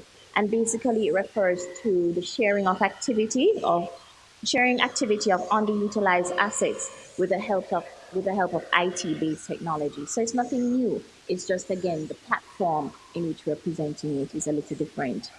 So the main drivers towards this economy, how did it emerge and why are we here and why is it so important to us? The main drivers is basically consumer behavior. We're switching now from ownership to access. Now I'm a part of a very unique group of consumers and producers called the millennials, and there are a few in this room. And we're kind of changing and shaping the way in which we consume things. So we're looking more, less to ownership rather, and more to access. And that is what is causing all these radical innovations to take place right across our landscape, and in particular in tourism. Now, the biggest success factors of the sharing economy is online reputation. And my colleague again, Anne Crick, also mentioned, the feedback system and rankings in terms of host and super host and all of that. Very important for us to look at. So these are some of the brands that come about under the sharing economy: Uber, Airbnb, Homestay, Lyft, WeWork, all of these, Craigslist, Couchsurfing, all of them are part of the sharing economy. So peer-to-peer accommodation, this is where people provide accommodation directly to consumers using a digital platform. And these are temporary stays in the homes. Airbnb in particular for P2P accommodation, most people call it Airbnb, but there are also other platforms that are very much relevant to us and is affecting the Jamaican tourism accommodation landscape: TripAdvisor, HomeAway, and also Booking.com. Now, just to share some data with you, globally, peer-to-peer accommodations, there's 7% of total accommodation around the world, 8 million beds. It's estimated that the number of transactions that took place was actually 75 billion US in 2017. And the trends and findings, again, the millennials are the ones who are driving this form of innovation. And also, it is not limited to budget travelers. It's not just about cheap travel, but efficient travel as well. And it was initially for the leisure market, but we find from my studies that the business traveler is also another trending market. So for entrepreneurs who are trying to get into Airbnb, an aspect that you could look at in terms of growth is catering to the needs of the business traveler. So Jamaica, what is happening with Jamaica? And what does it mean for us going forward? Jamaica was chosen as one of the countries for a pilot study by the World Bank in 2018. So they came to the Ministry of Tourism and they wanted to study peer-to-peer accommodations in the Caribbean, and Jamaica was the country chosen. But why is the World Bank interested in peer-to-peer accommodation? It is said that it can help to eliminate poverty, boost shared prosperity, and also its contributions for income generation for a broader group of people, in particular women, which I'll be looking at tomorrow. So in Jamaica, just to put things into perspective, there is over 5,000 active listings on Airbnb in Jamaica, 7,600 in total. So that's a recent statistics that's coming from Airbnb. So we have 7,600 hosts, 5,000 active, which means they're actually getting bookings and doing well. TripAdvisor Rentals also has 2,300 listings. HomeAway has 950 listings, and Booking.com has 1,124. So it's not just Airbnb, but it's just that Airbnb is one of the platforms that has seen the most growth throughout the years.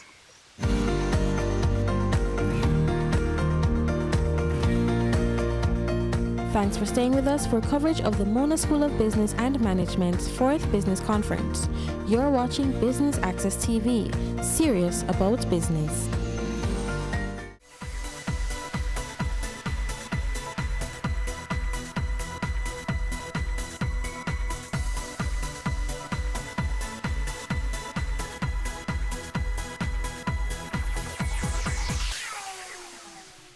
Now presenting the Jamaica Social Investment Fund ICDP Enterprise Development Project.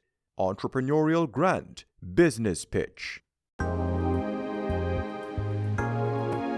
This project is a $100 million grant that's seeking to target 50 small and micro business enterprises and give them training, capacity development, equipment, permits and license towards the development and the viability of their business. We have made a call for proposal in March of this year for entrepreneurs to submit for the opportunity to receive a grant between $1 and $5 million. We received more than 500 applications, and so we have now shortlisted them to 100. So we've invited that top 100 applicants here today, and they're going to have to pitch their business idea to a panel, and of the 150 will actually transpire and win the opportunity for the grants. One of the primary objectives of what we're doing here is employment. We want the business to be able to sustain not only the principals as the owners, but we also want the business to be able to employ at least 2 people. The next part of it, as we do in all of our projects like this, is it provides a learning instrument of how we can engage small and micro enterprises and take them to the next level. Why we're doing this rigorous process? Because we want to identify the best potential entrepreneurs to fund for this project. And keep in mind that we are speaking about a loan, so we want to ensure that the applicants are committed, and that from a sustainability point of view, that upon receiving the support from JSIF, that in 2 or 3 years, the enterprises will still be operational and the broader objective of the project would be achieved. Once we have now equipped them and they should be ready to start their production line going, we'll then have a mentorship component.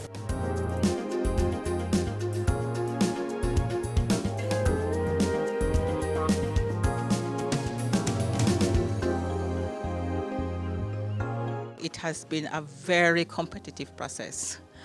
Jamaica is filled with persons with drive and passion. We're expecting that the best will be selected.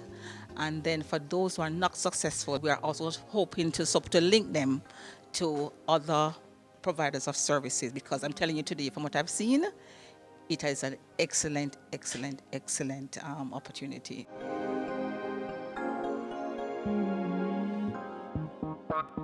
It's worthy of note that many persons coming here today already have some kind of semblance of a business, but they need the additional support to move that business to the other level, as well as some persons that come in with just proposals to start from scratch. On behalf of the JSIF, we want to really thank the DBJ and other partners from UWI who came to be part of the panel, and just to remind you that the JSIF is here and we're investing for community development.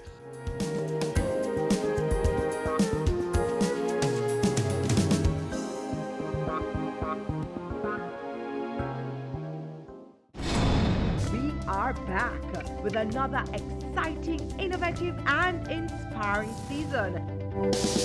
It takes a lot of stick-to-itiveness, being consistent and persistent in whatever you're doing. That's the bottom line. Business exists to add value to people's lives. And if we're not doing that, might as well we pack down the store and just call it a day. It's a season 3 of Creating Wealth, Mondays at 8 p.m. on Business Access TV.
I am Jackie Tyson, and you're watching Business Access TV, serious about business. On Point is brought to you by Dargin Global.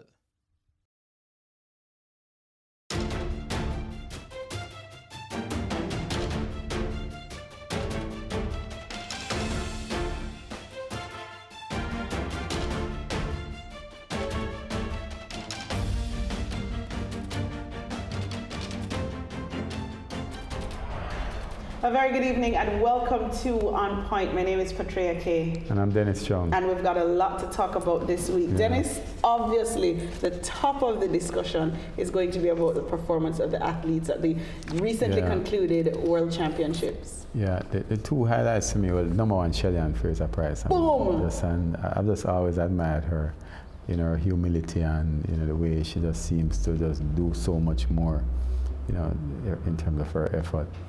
Don't leave Shelley yet, because the humility and the humanity that she brought, that moment when she won her gold medal, a gold medal that was hard fought for. People were wondering whether or not Shelley was back, and she showed, I'm here and I'm here to stay. And then she celebrated her victory lap with her 2-year-old son Zion on her shoulders. Like, what other image does the world need than that? Yeah, no, Shelley is a fantastic person. I mean, Shelley, I've always admired her a lot. Veronica, you know, Usain, Asafa. I mean, that generation coming from that time was just remarkable. And there's a conversation that's happening in the space of track and field about who will the new face be.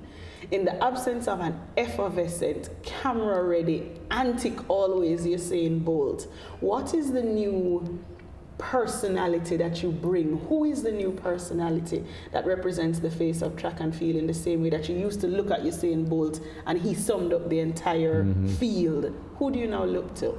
And a working mother, Shelley Ann Fraser-Pryce, is poised to become that face for the next Olympics. No, I definitely think it's Shelley Ann. I don't see anyone else who's going to take up that mantle, you know, regrettably. But the truth is that we've been spoiled by a fantastic period. I mean, a once-in-a-lifetime period of all these great athletes, you know, 4 of the fastest men in the world. Unreal. At the time, you know. One little island of less than 3 million people. We're ranked 3rd in the world in the games, behind Kenya and the United States. But the thing that really got me at the World Championship was the field events. Tajay. Gold medal. Yeah, Dakers. Fantastic. You know, Thomas Dodd. We walked away with 4 field event medals in the games this year. And the long jump, I think it was Ricketts. You actually accept it within 2 minds. Certainly I do, because as much as I celebrate and I say yes, because I've been wanting a diversification of the sports that we not only participate but excel in for a very long time, I also wonder, does this mean that track is in trouble? I don't think so. Nobody expected us to get these medals, and the tally count going into the games was anywhere between 12 and 13. We got that, but the expectation was that 12 and 13 were going to be track medals. Yeah, but we also got some good track medals, you know. I mean, the 4x4 women, the 4x1 women, right? I mean, they were just unfortunate, I think, in the 4x4 because they ran fantastically. Shericka Jackson in the 400. So I think we did pretty well. But what happened to our relay men? 4x1, you could close your eyes and know Jamaica's going to start. I think the men are in a slump right now. I think the men are in a slump. And it always comes back to that interview Bolt did where he said that the younger guys are just not putting in the time now. And I don't know if you ever read this book by Malcolm Gladwell, Outliers. He says there's no one born exceptional. People just put in more time.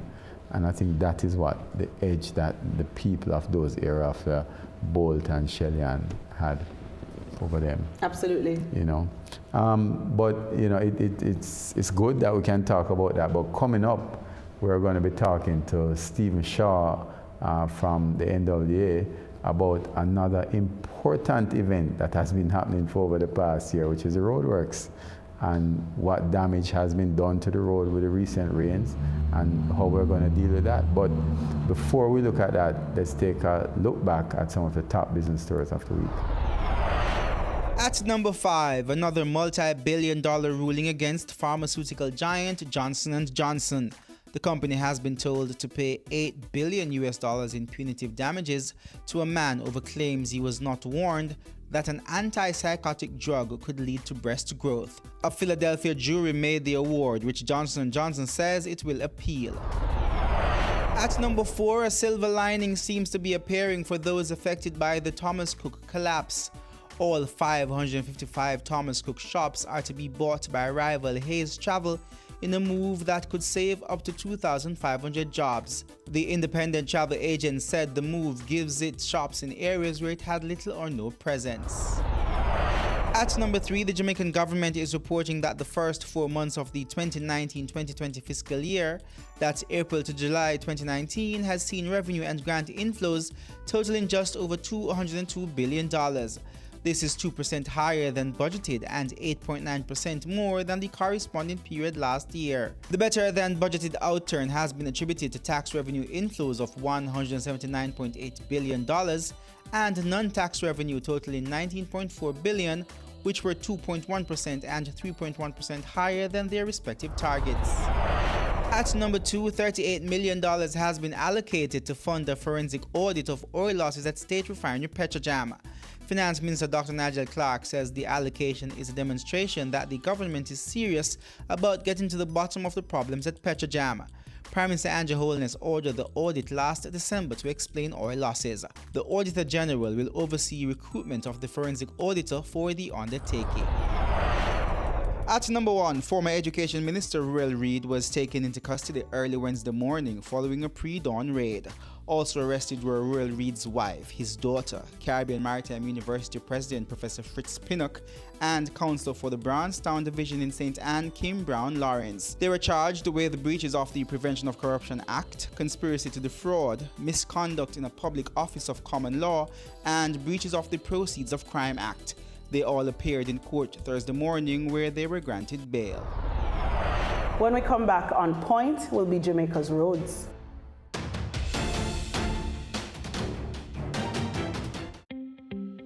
Outsourced finance and accounting service. Growing companies face a challenge. For you to stay focused on building your business, you need solid financial management with a dependable accounting function, a resource you may not have in-house. That's where we come in. Dodgen Global provides startups and other businesses with outsourced accounting and finance solutions on a fixed fee basis.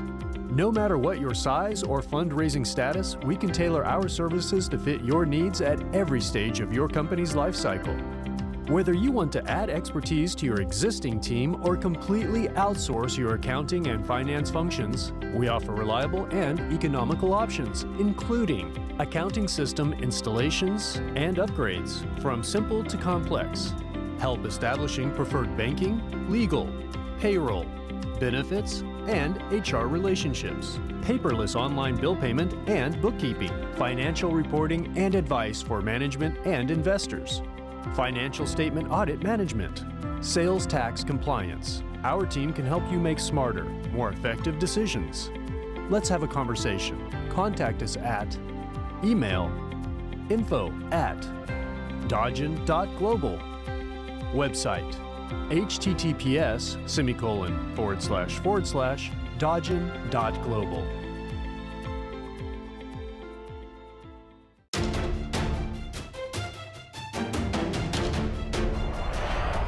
Welcome back to On Point. Now, the recent rains here in Jamaica gave Jamaica a multi-million-dollar bill. Several roads crumbled under the water. But why? And where are we with the repairs? We're talking about it today with Customer Service and Communications Manager at the NWA, Stephen Shaw. Hi, Stephen. Hi, good evening. Thanks for coming. Stephen, roads, what's happening with the roads? It has been the talk of the town for a long time now.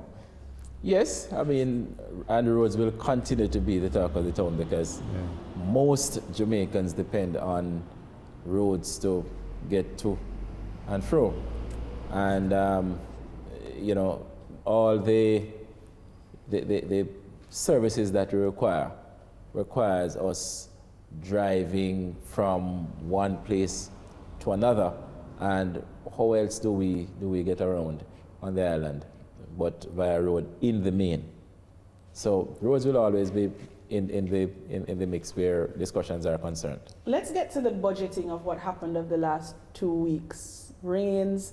What's the actual figure that we're looking at in terms of repairs from the recent bout of rains?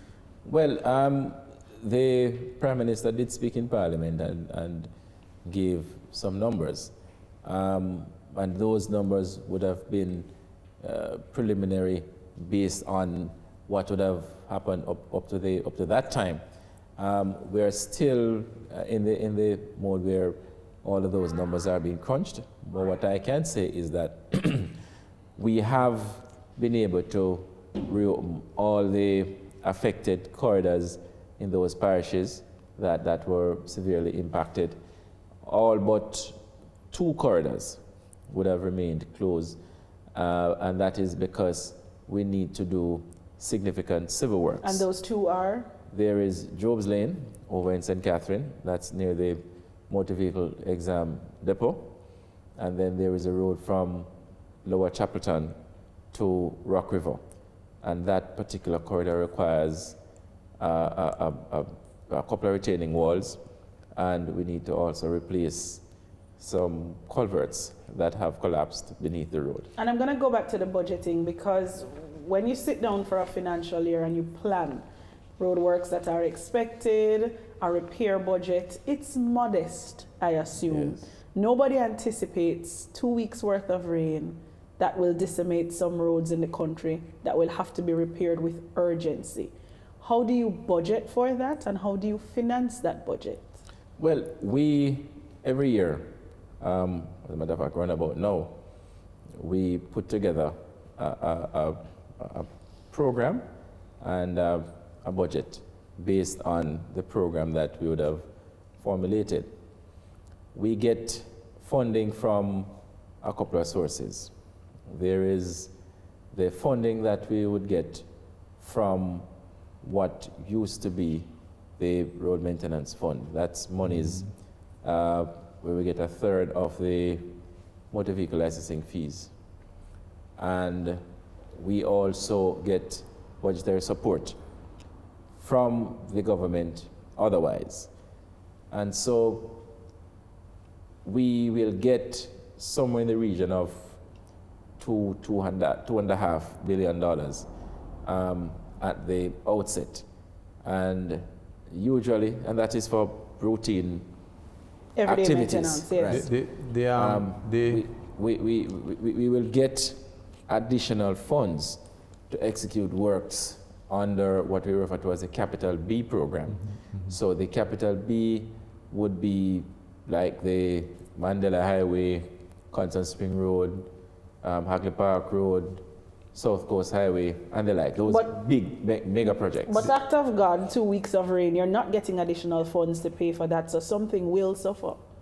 Well, the government has the responsibility to treat with those things. Our duty is to ensure that we respond, and our response will entail cleaning and clearing, and to ensure that persons can go about and the business of the country does continue. As it relates to the payment of the bills, that is something that the Ministry of Economic Growth and the Ministry of Finance, those 2 ministries charged with that responsibility, they will deal with that aspect of the government. You just get the job done. The estimate for the damage that day was about $500 million, no? Wasn't it? It's somewhere in the region of over 600 million. Over 600 million. And that would have included events coming from April up. But one of the things I want to ask, so Stephen, I from time to time I meet upon Mark Barnett from NWC, right? Yes.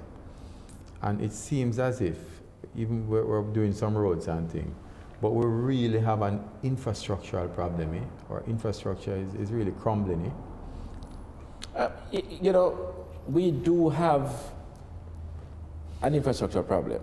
Yeah. What have we been doing as it relates to the problem that we have?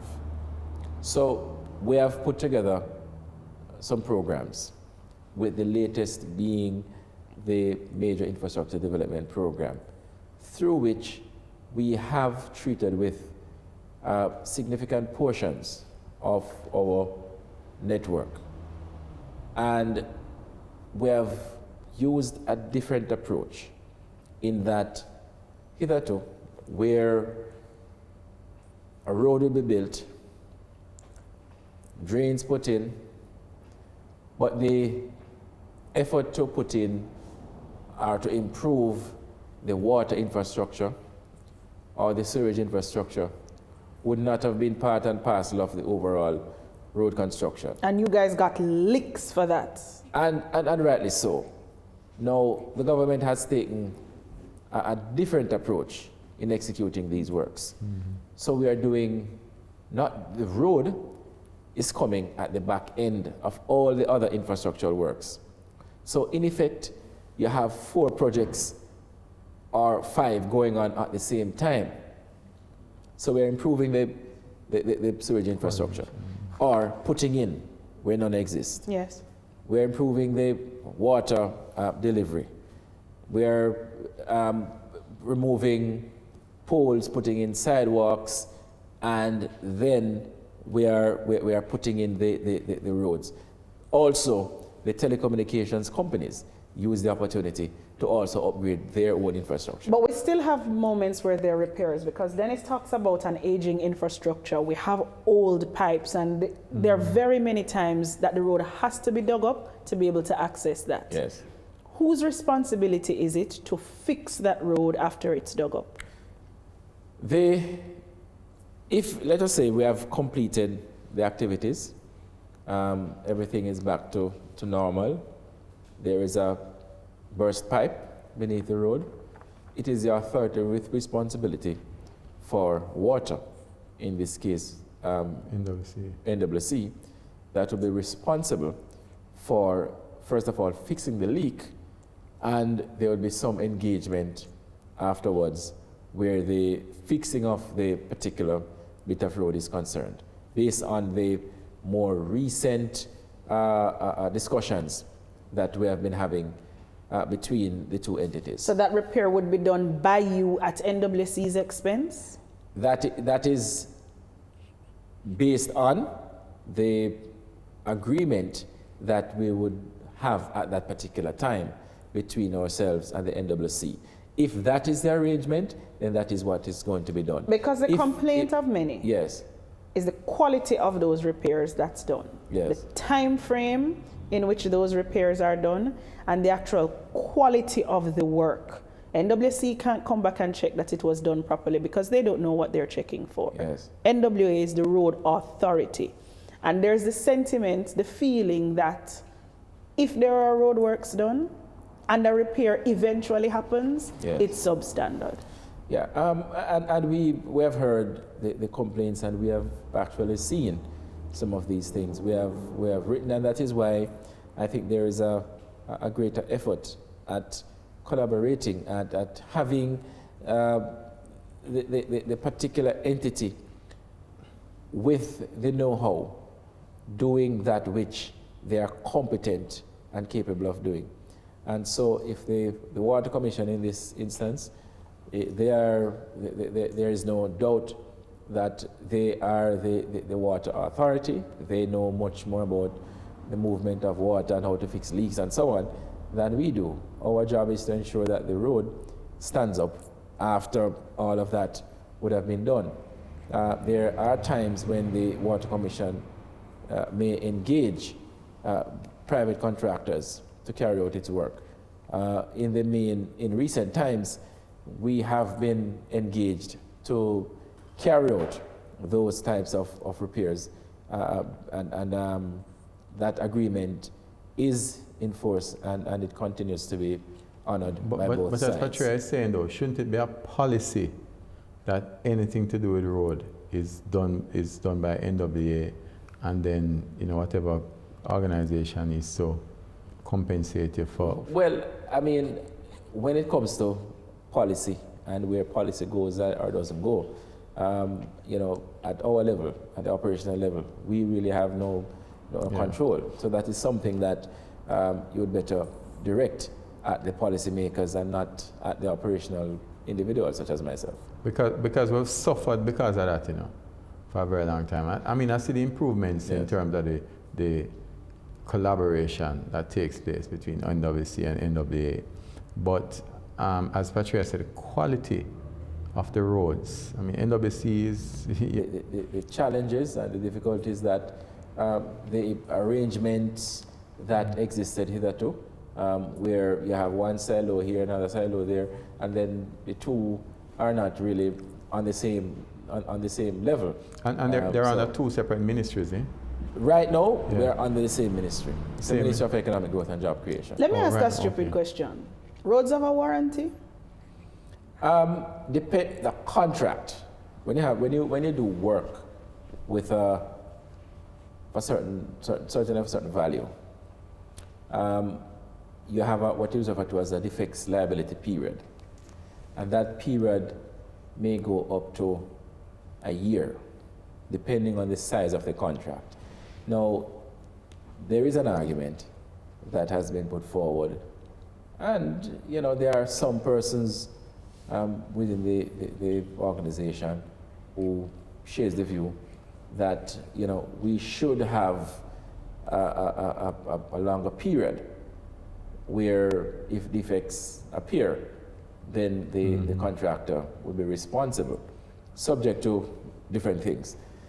And so when you have let us say, a Mandela Highway, where you'd have spent roughly $65 million US, and you have a defects period for a year, I mean, you see, something, you can't, one could make an argument that period is too short for such an expenditure. But even but on the other that end, is something that again, policymakers will have to look. even on the other end, if we don't go as far as the $65 million US Mandela Highway, people will tell you that there's a pothole in my community that is notorious. Right. That if it is fixed today, I guarantee you in 3 months it will appear again for another bout of repairs. That second and third and fourth bout of repairs. Is NWC paying for that? Are taxpayers paying for that? Or is that contractor coming back to fix it? I need to put that pothole into perspective.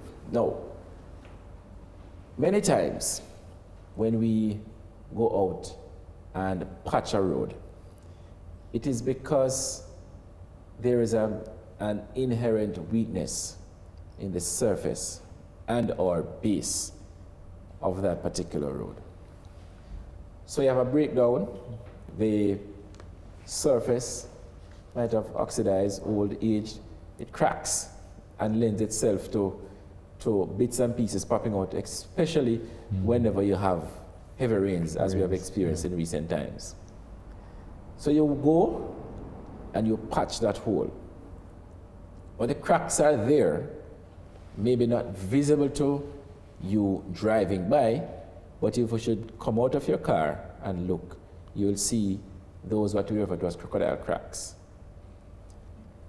That crack is beside that area that was patched.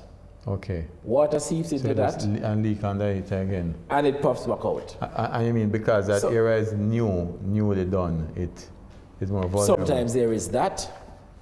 Other times, you may have a leak that is beneath the road, or you may have subsurface water, a storm water that is flowing beneath the surface of the road. So there are many different things that could have or that can contribute to one having to fix a pothole 2 or 3 times. But who tracks that budget time? or the operations to say we have fixed this pothole 60 times at a cost of X? We need to stop now and fix the underlying problem because this is getting beyond the point at where patching it every 3 months is economically viable. Again, we go back to the budget that we'll make for the fixing of roads. Now, if we put together a budget and we ask for, let us say, $100 million to resurface a road that has a good base, but then you're given, or the vote on that particular item is only $10 million. The only thing you can do is $10 million worth of work. So if that $10 million is really to patch an area to ensure that the road does not fall beyond a certain level, especially if it is being used, if it is being heavily used by traffic, then that is just what we have to do. So it is not something that the agency would want to do, but it is what we must, given the constraints that we are faced with on a daily basis. Hold the thought, Stephen. When we come back, we want to talk to you about some of the extensive road work that's been going on for an extensive period of time across Kingston City. More after the break.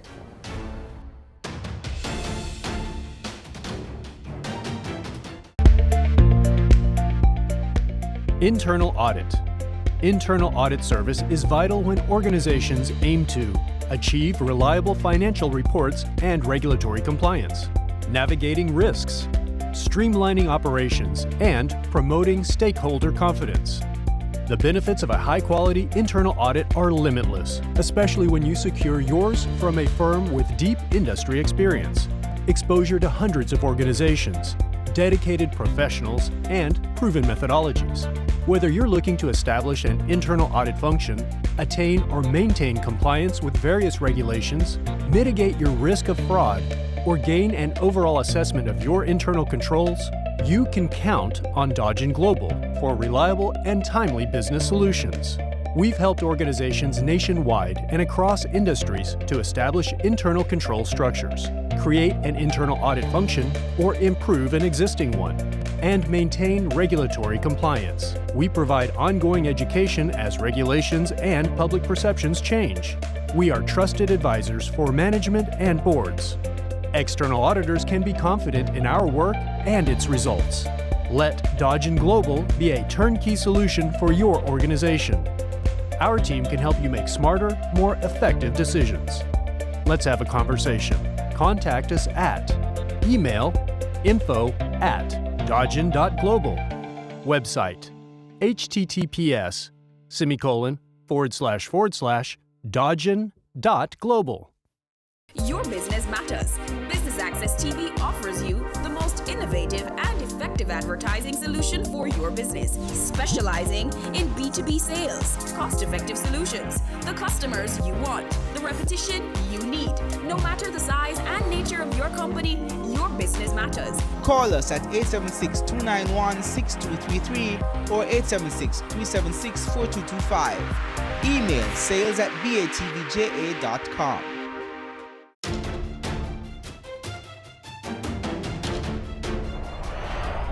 Welcome back to On Point. We're here speaking with Stephen Shaw, who is the manager for communications at NWA. You'd have noticed, everyone would have noticed.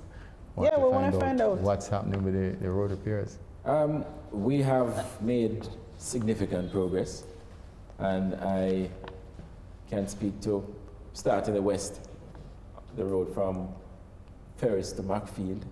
If you have not been in the west in recent times, then I invite you to take us on the ride out that side. You'll be pleasantly surprised at the new road and the quality road that is there for persons to travel easier between Montego Bay and Savannah Lamar, Black River, and so on.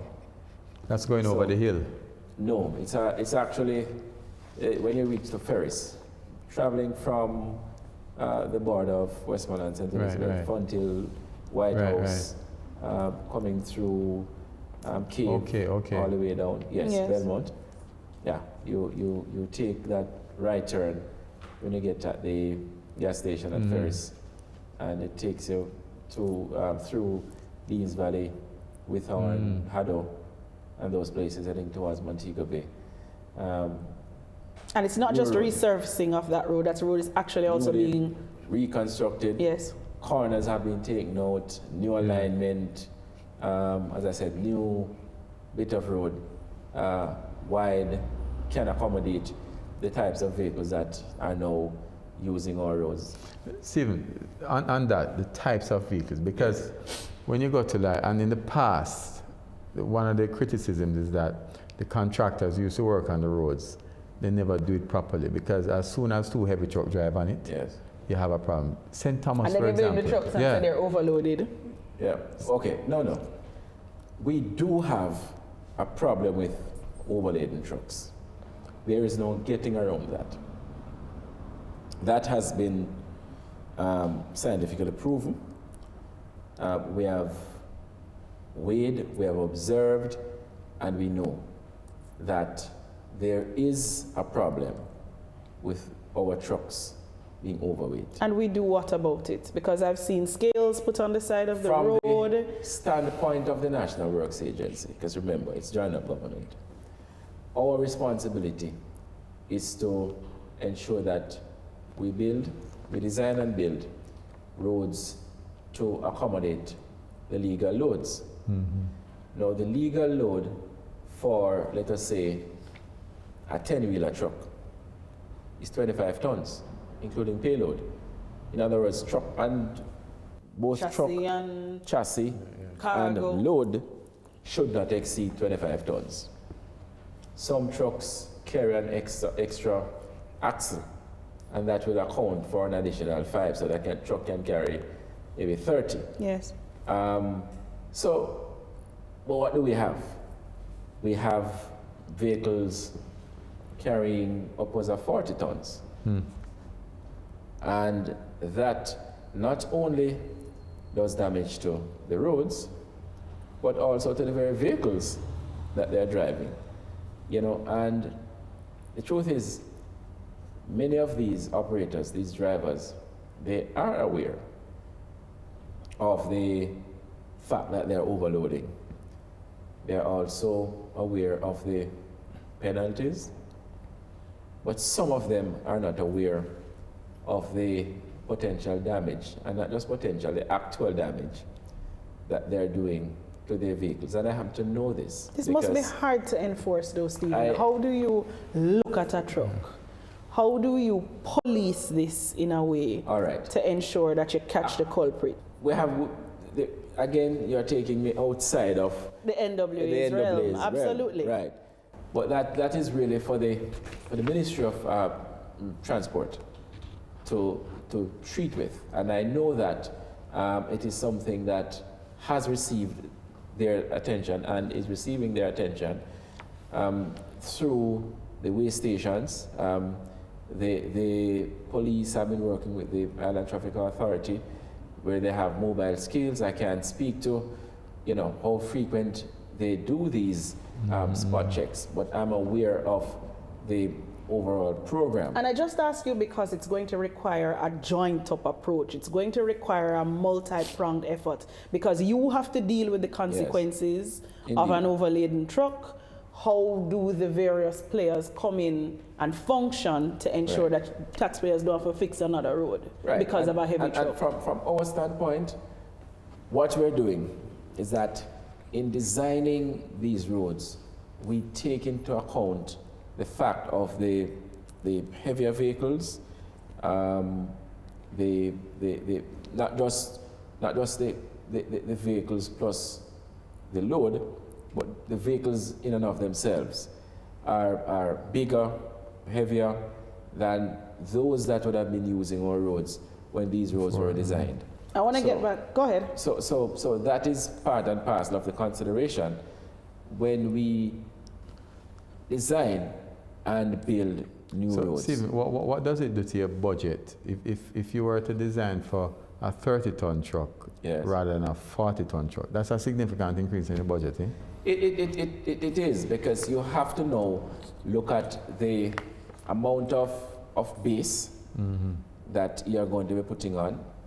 You may have to, if the subgrade is not as solid as you would want it to be, you have to ensure that you get a very good subgrade, because a lot of times the failure is not just in the base, but the failure is deep below it. And so you have to then go in and you have to excavate, take out what we call the bad material, put in good material, compact, and then come up.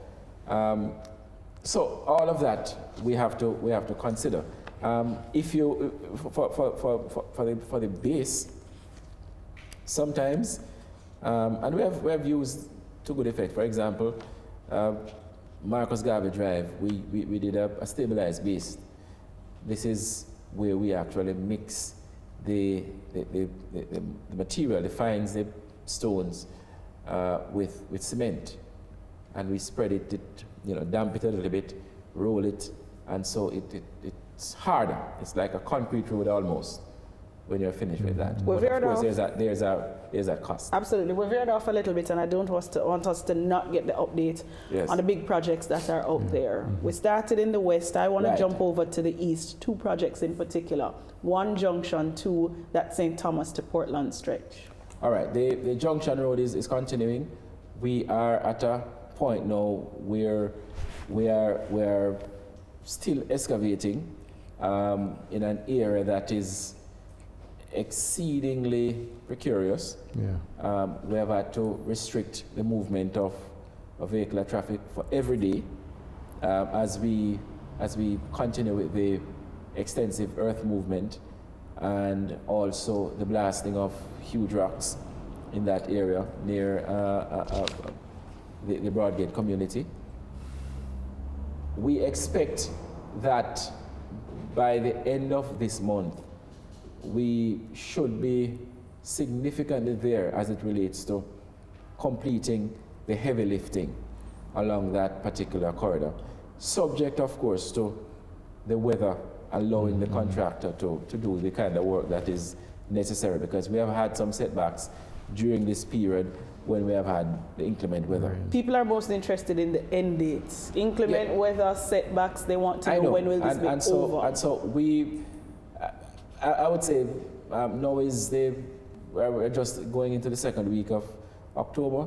I would say, I can say a little bit more after the end of next week, when the contractor would have done quite a bit of work, and then we'll be in a position to assess where they are, what is left to be done as it relates to the heavy lifting.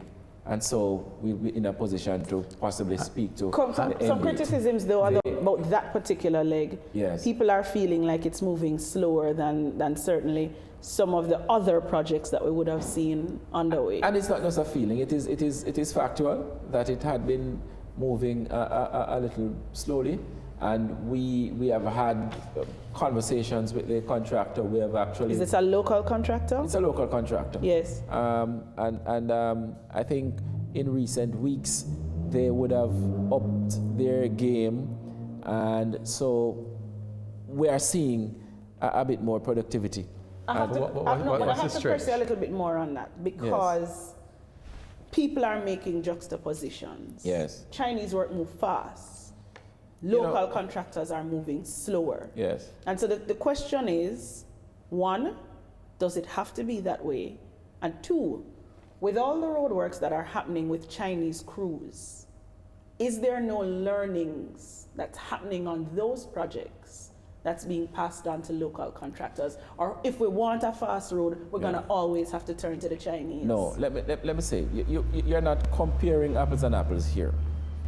You cannot compare a junction road with a Mandela Highway, Marcus Garvey Drive, Hagley Park Road, or a Constance Spring Road. But you can compare it with a north-south. But hold on. In the case of the north-south, I was not there. I cannot tell you what it is that they were actually doing, or they did. I don't know to what extent anywhere along the north-south where they had to do major cuts. They had traffic. That took a very long time. Live traffic, meaning persons having to go along a road every day while they were doing that. For the most part, the Chinese would have been working in what we call virgin territory. Yes. They had no encounters with motorists or people. Not having to open back the road at 3 o'clock and... Exactly. So, those little nuances, persons would not necessarily understand. They didn't have houses close by, where in carrying out your activities, you have to be mindful that you don't do anything to compromise a structure or structures nearby. So, I'm not so sure that those comparisons And the soil type is different too, eh? All of that very much different. Yes. Are we learning from the Chinese? I am sure that learning would have taken place. I am absolutely sure. I mean, I recall, I tell this story of a young lady I met some years ago, no longer in Jamaica, mark you. She worked on the Rio Grande Bridge as a steel woman, let me call her that, tying those steel, those rebars that weighed, I don't think the three of us can lift one. That's how heavy they are. And she was so good. She learned on this project, went to Westmoreland Bridge, which is also near the junction there, and she did that work. And I believe she was recruited, and she's in Canada, I'm told, when I inquired about her. Very good. She's just one of the many persons who would have learned on the job, and you know, Jamaica, I think, is better for it, even though I was going to celebrate for here. 2 seconds exactly, and then I hear that she gone to Canada. No, but I mean, but that opportunity to do so well and to make her life better came out of and the hope these projects is that others have learned and stayed.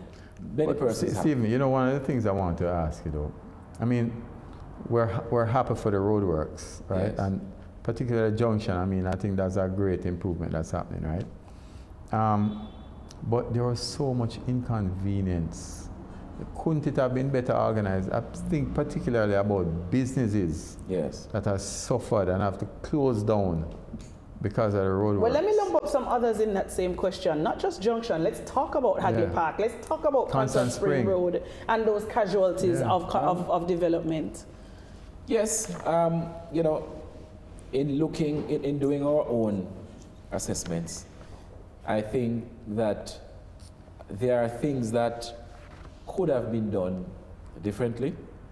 There are things that we will certainly take from our experiences on both projects. And I believe that the country will be in a position to judge us and see just how well or how badly we would have done, consequent on the experiences that we would have gained from the implementation of these projects. You can't get the passing grade yet because motorists are still mourning. I hear people talk about their tires on Constant Spring Road, on sections of Marcus Garvey with exposed potholes. No, not Marcus Garvey. Potholes, not Marcus Garvey, on Hagley Park with exposed manhole covers, sharp edges. And they're correct, but I tell you this, in the ensuing weeks, and I stand ready to be back here in a couple of programs where I'm sure the conversation is going to be much different, because at this point we are now putting on the second layer of asphalt on both Hagley Park Road and Constant Spring Road, where the manhole covers are going to be on par with those with the asphalt. But if I leave here tonight and bust my tire on a manhole cover or hit up my undercarriage on one of those manhole covers, do I send Stephen Shaw and NWA the bill? No, you send a bill to the contractor.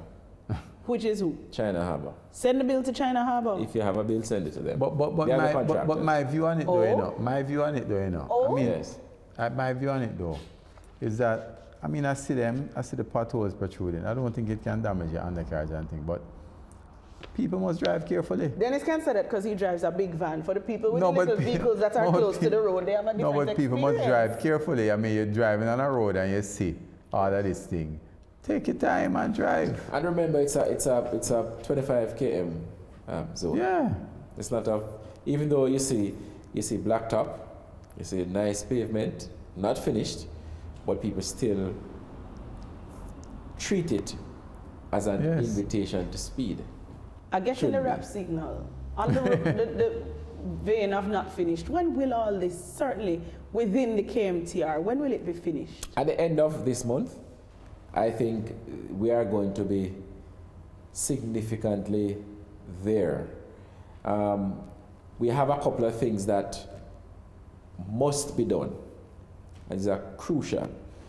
We want to ensure that all the new pipelines are tested, given the green light, and the old lines that continue to leak like a sieve, these are retired.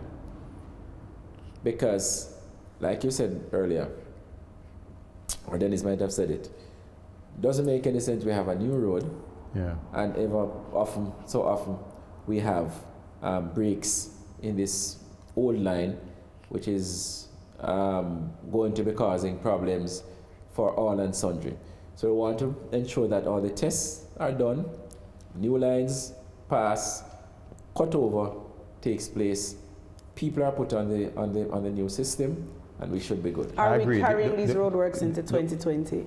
I believe, based on where we are now, and the fact I spoke to earlier of a defects liability period, from that standpoint, yes. The only thing I would say, Stephen, is as we continue this well-needed work, we must ensure that there's as little disruption as possible to businesses, because it makes too late for that. So on that note, folks, we're going to have to wrap it. Stephen Shaw, we will call you back closer to 2020 to find out what's going on with the relationship between yourselves and the contractor and where we are with the work. Thanks for talking to us. I'm happy to be here. Thank you. All right, folks. We'll take a quick break. When we come back, more On Point.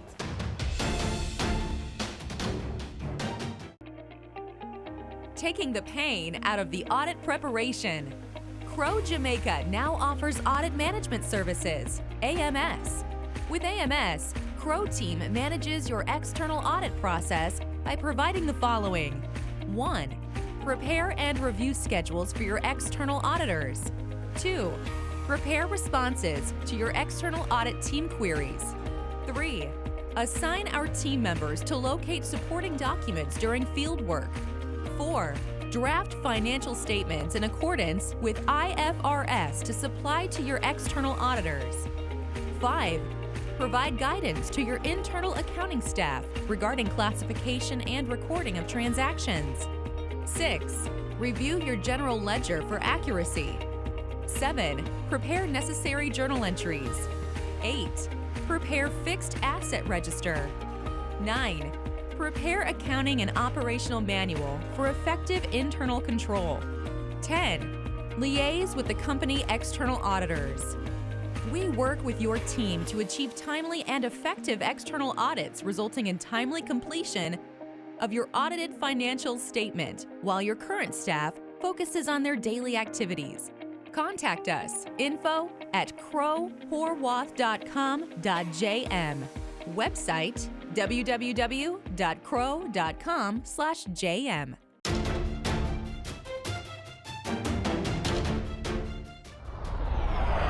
Welcome back to On Point. Extreme highs and lows for Jamaica at the recently concluded IAAF World Championships. We left the games with a proud 12-medal haul, our second highest ever since competing in the games. What did the numbers really look like for Jamaica? Take a look. Jamaica's medal haul placed the country third on the overall table behind Kenya second and the USA on top. 43 countries won medals, and athletes from 68 different nations achieved at least one top 8 placing. 209 of the 214 member federations of the IAAF participated in the 2019 Track and Field World Championships. 1,972 athletes entered the tournament, 1,054 men and 918 women. A total of 101 federations entered, one athlete only. Jamaica entered 55, while the US had the largest contingent with 159 athletes. It was a championship of records. There were 3 world records, 6 championship records, 20 area records, and 80 national records. And our On Point team hit the streets and asked, what's your take on Jamaica's recent performance at the just concluded IAAF World Champs?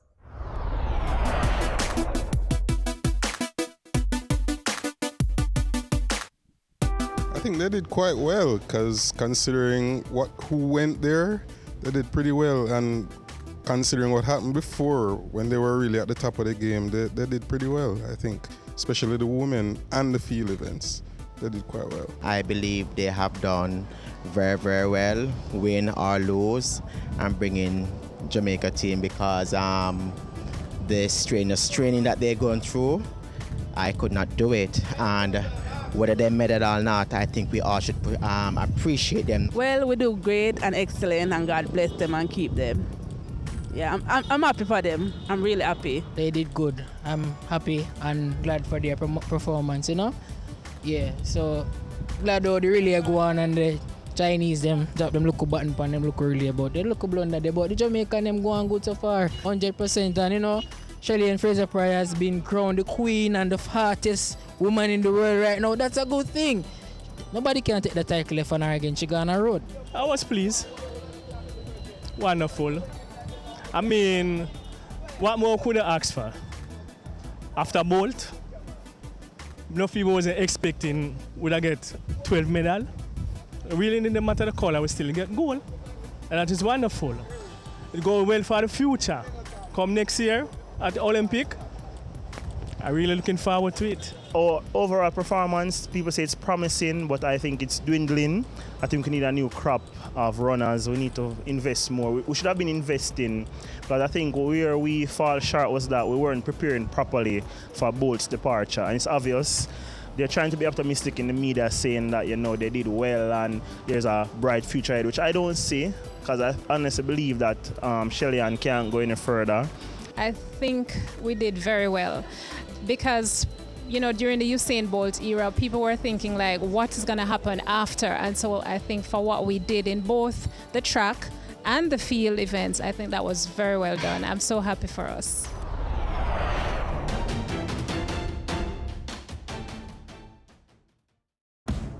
I'm 36. I'm a husband, a manager, and still very good looking.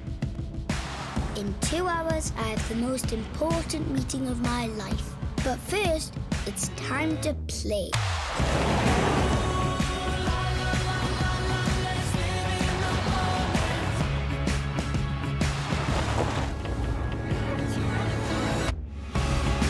The new Suzuki Vitara.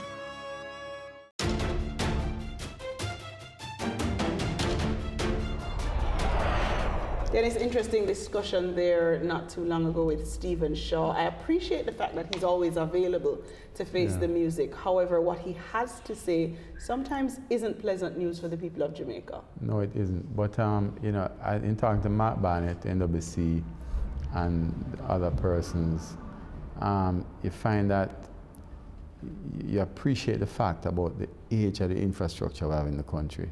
Pipes are over 50 years old. You know, talking to someone from KSAC, they say that the pipes are held together by the dirt because it's just in place. And once you start pummeling a road, a new road, everything just goes. You know, it's going to be a lot of money. It's going to be a lot of planning. It's not something that's overnight. It's going to be a lot of work also to get down there and correct everything.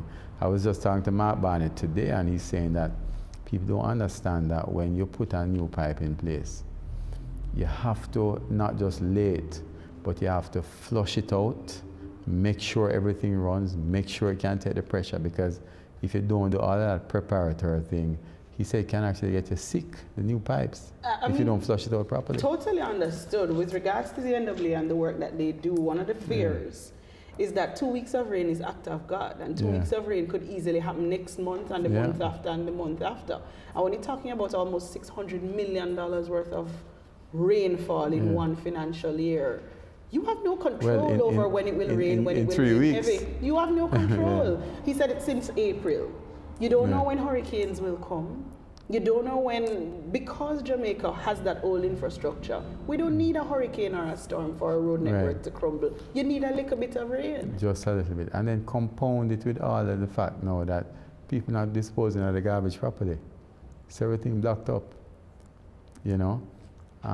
It's just a huge problem, you know, the infrastructure, the indiscipline issue. So I understand what they're going through. My only thing with the roadworks is that it could have been organized in a better way so that it doesn't affect people's businesses. Because, I mean, it's one thing for them to say, well, we've learned, but the fact of the matter is that the people whose business are to close, they don't have a second chance. Absolutely. Part of the legacy of the legacy roads is going to be the pain of progress. Yeah. People are going to talk about the inconvenience, and I don't think any beautiful carpet, Barber green carpet, is going to undo in people's minds the kind of inconvenience, and for some businesses the actual financial loss that this would have cost people them. might have been mortgaging their houses and all of those things. So, you know, I personally, I know it started from when I was at the PSOG, and I used to say to the government, give these people a tax break. Exempt them once you're working on it, exempt them from taxation for the period that you're working on the roads. Another point that I raised with Stephen that I really do take seriously is, whereas I don't have a difficulty with our dependence on a foreign nation state at start to be able to do some of these big projects, it can't redound only to the financial benefit of that foreign nation state. And it can't be that we only get roads, they've got to be something more. And so for me, the learnings about how to build a road quick and fast and well, that it will stand up to the test of time, has to be learnings that's passed on to Jamaican people. So that 10 years down the road, when we have another big road project, we don't have to be running to the Chinese. Yeah, the problem though, you know, is not just the learnings, you know, is that when the problem that Jamaican contractors have been faced with and had blighted the reputation of many good contractors is that a lot of them, because of political connections, and they're supposed to put on 2 layers of asphalt and they put on 1, right? And then the problem that Jamaican workers have had is that any little thing you carry in the union and you strike. You remember what Motti had said at the time, when the lady called and said, 1 Chinese, the 5 Jamaican work. You know, that's telling. And these are some of the issues that I think have plagued us. Well, folks, we'll continue to deal with issues right here on Point. We thank you for joining us. Thanks also to the very hardworking crew that makes this show happen every single week. Until next time, I'm Petrea Kay. And I'm Dennis Chung. Keep staying on point.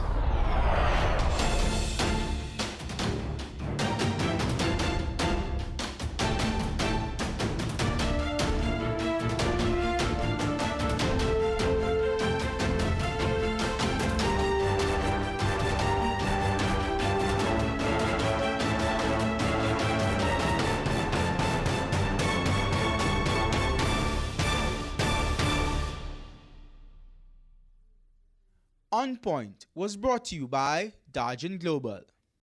We are back with another exciting, innovative, and inspiring season.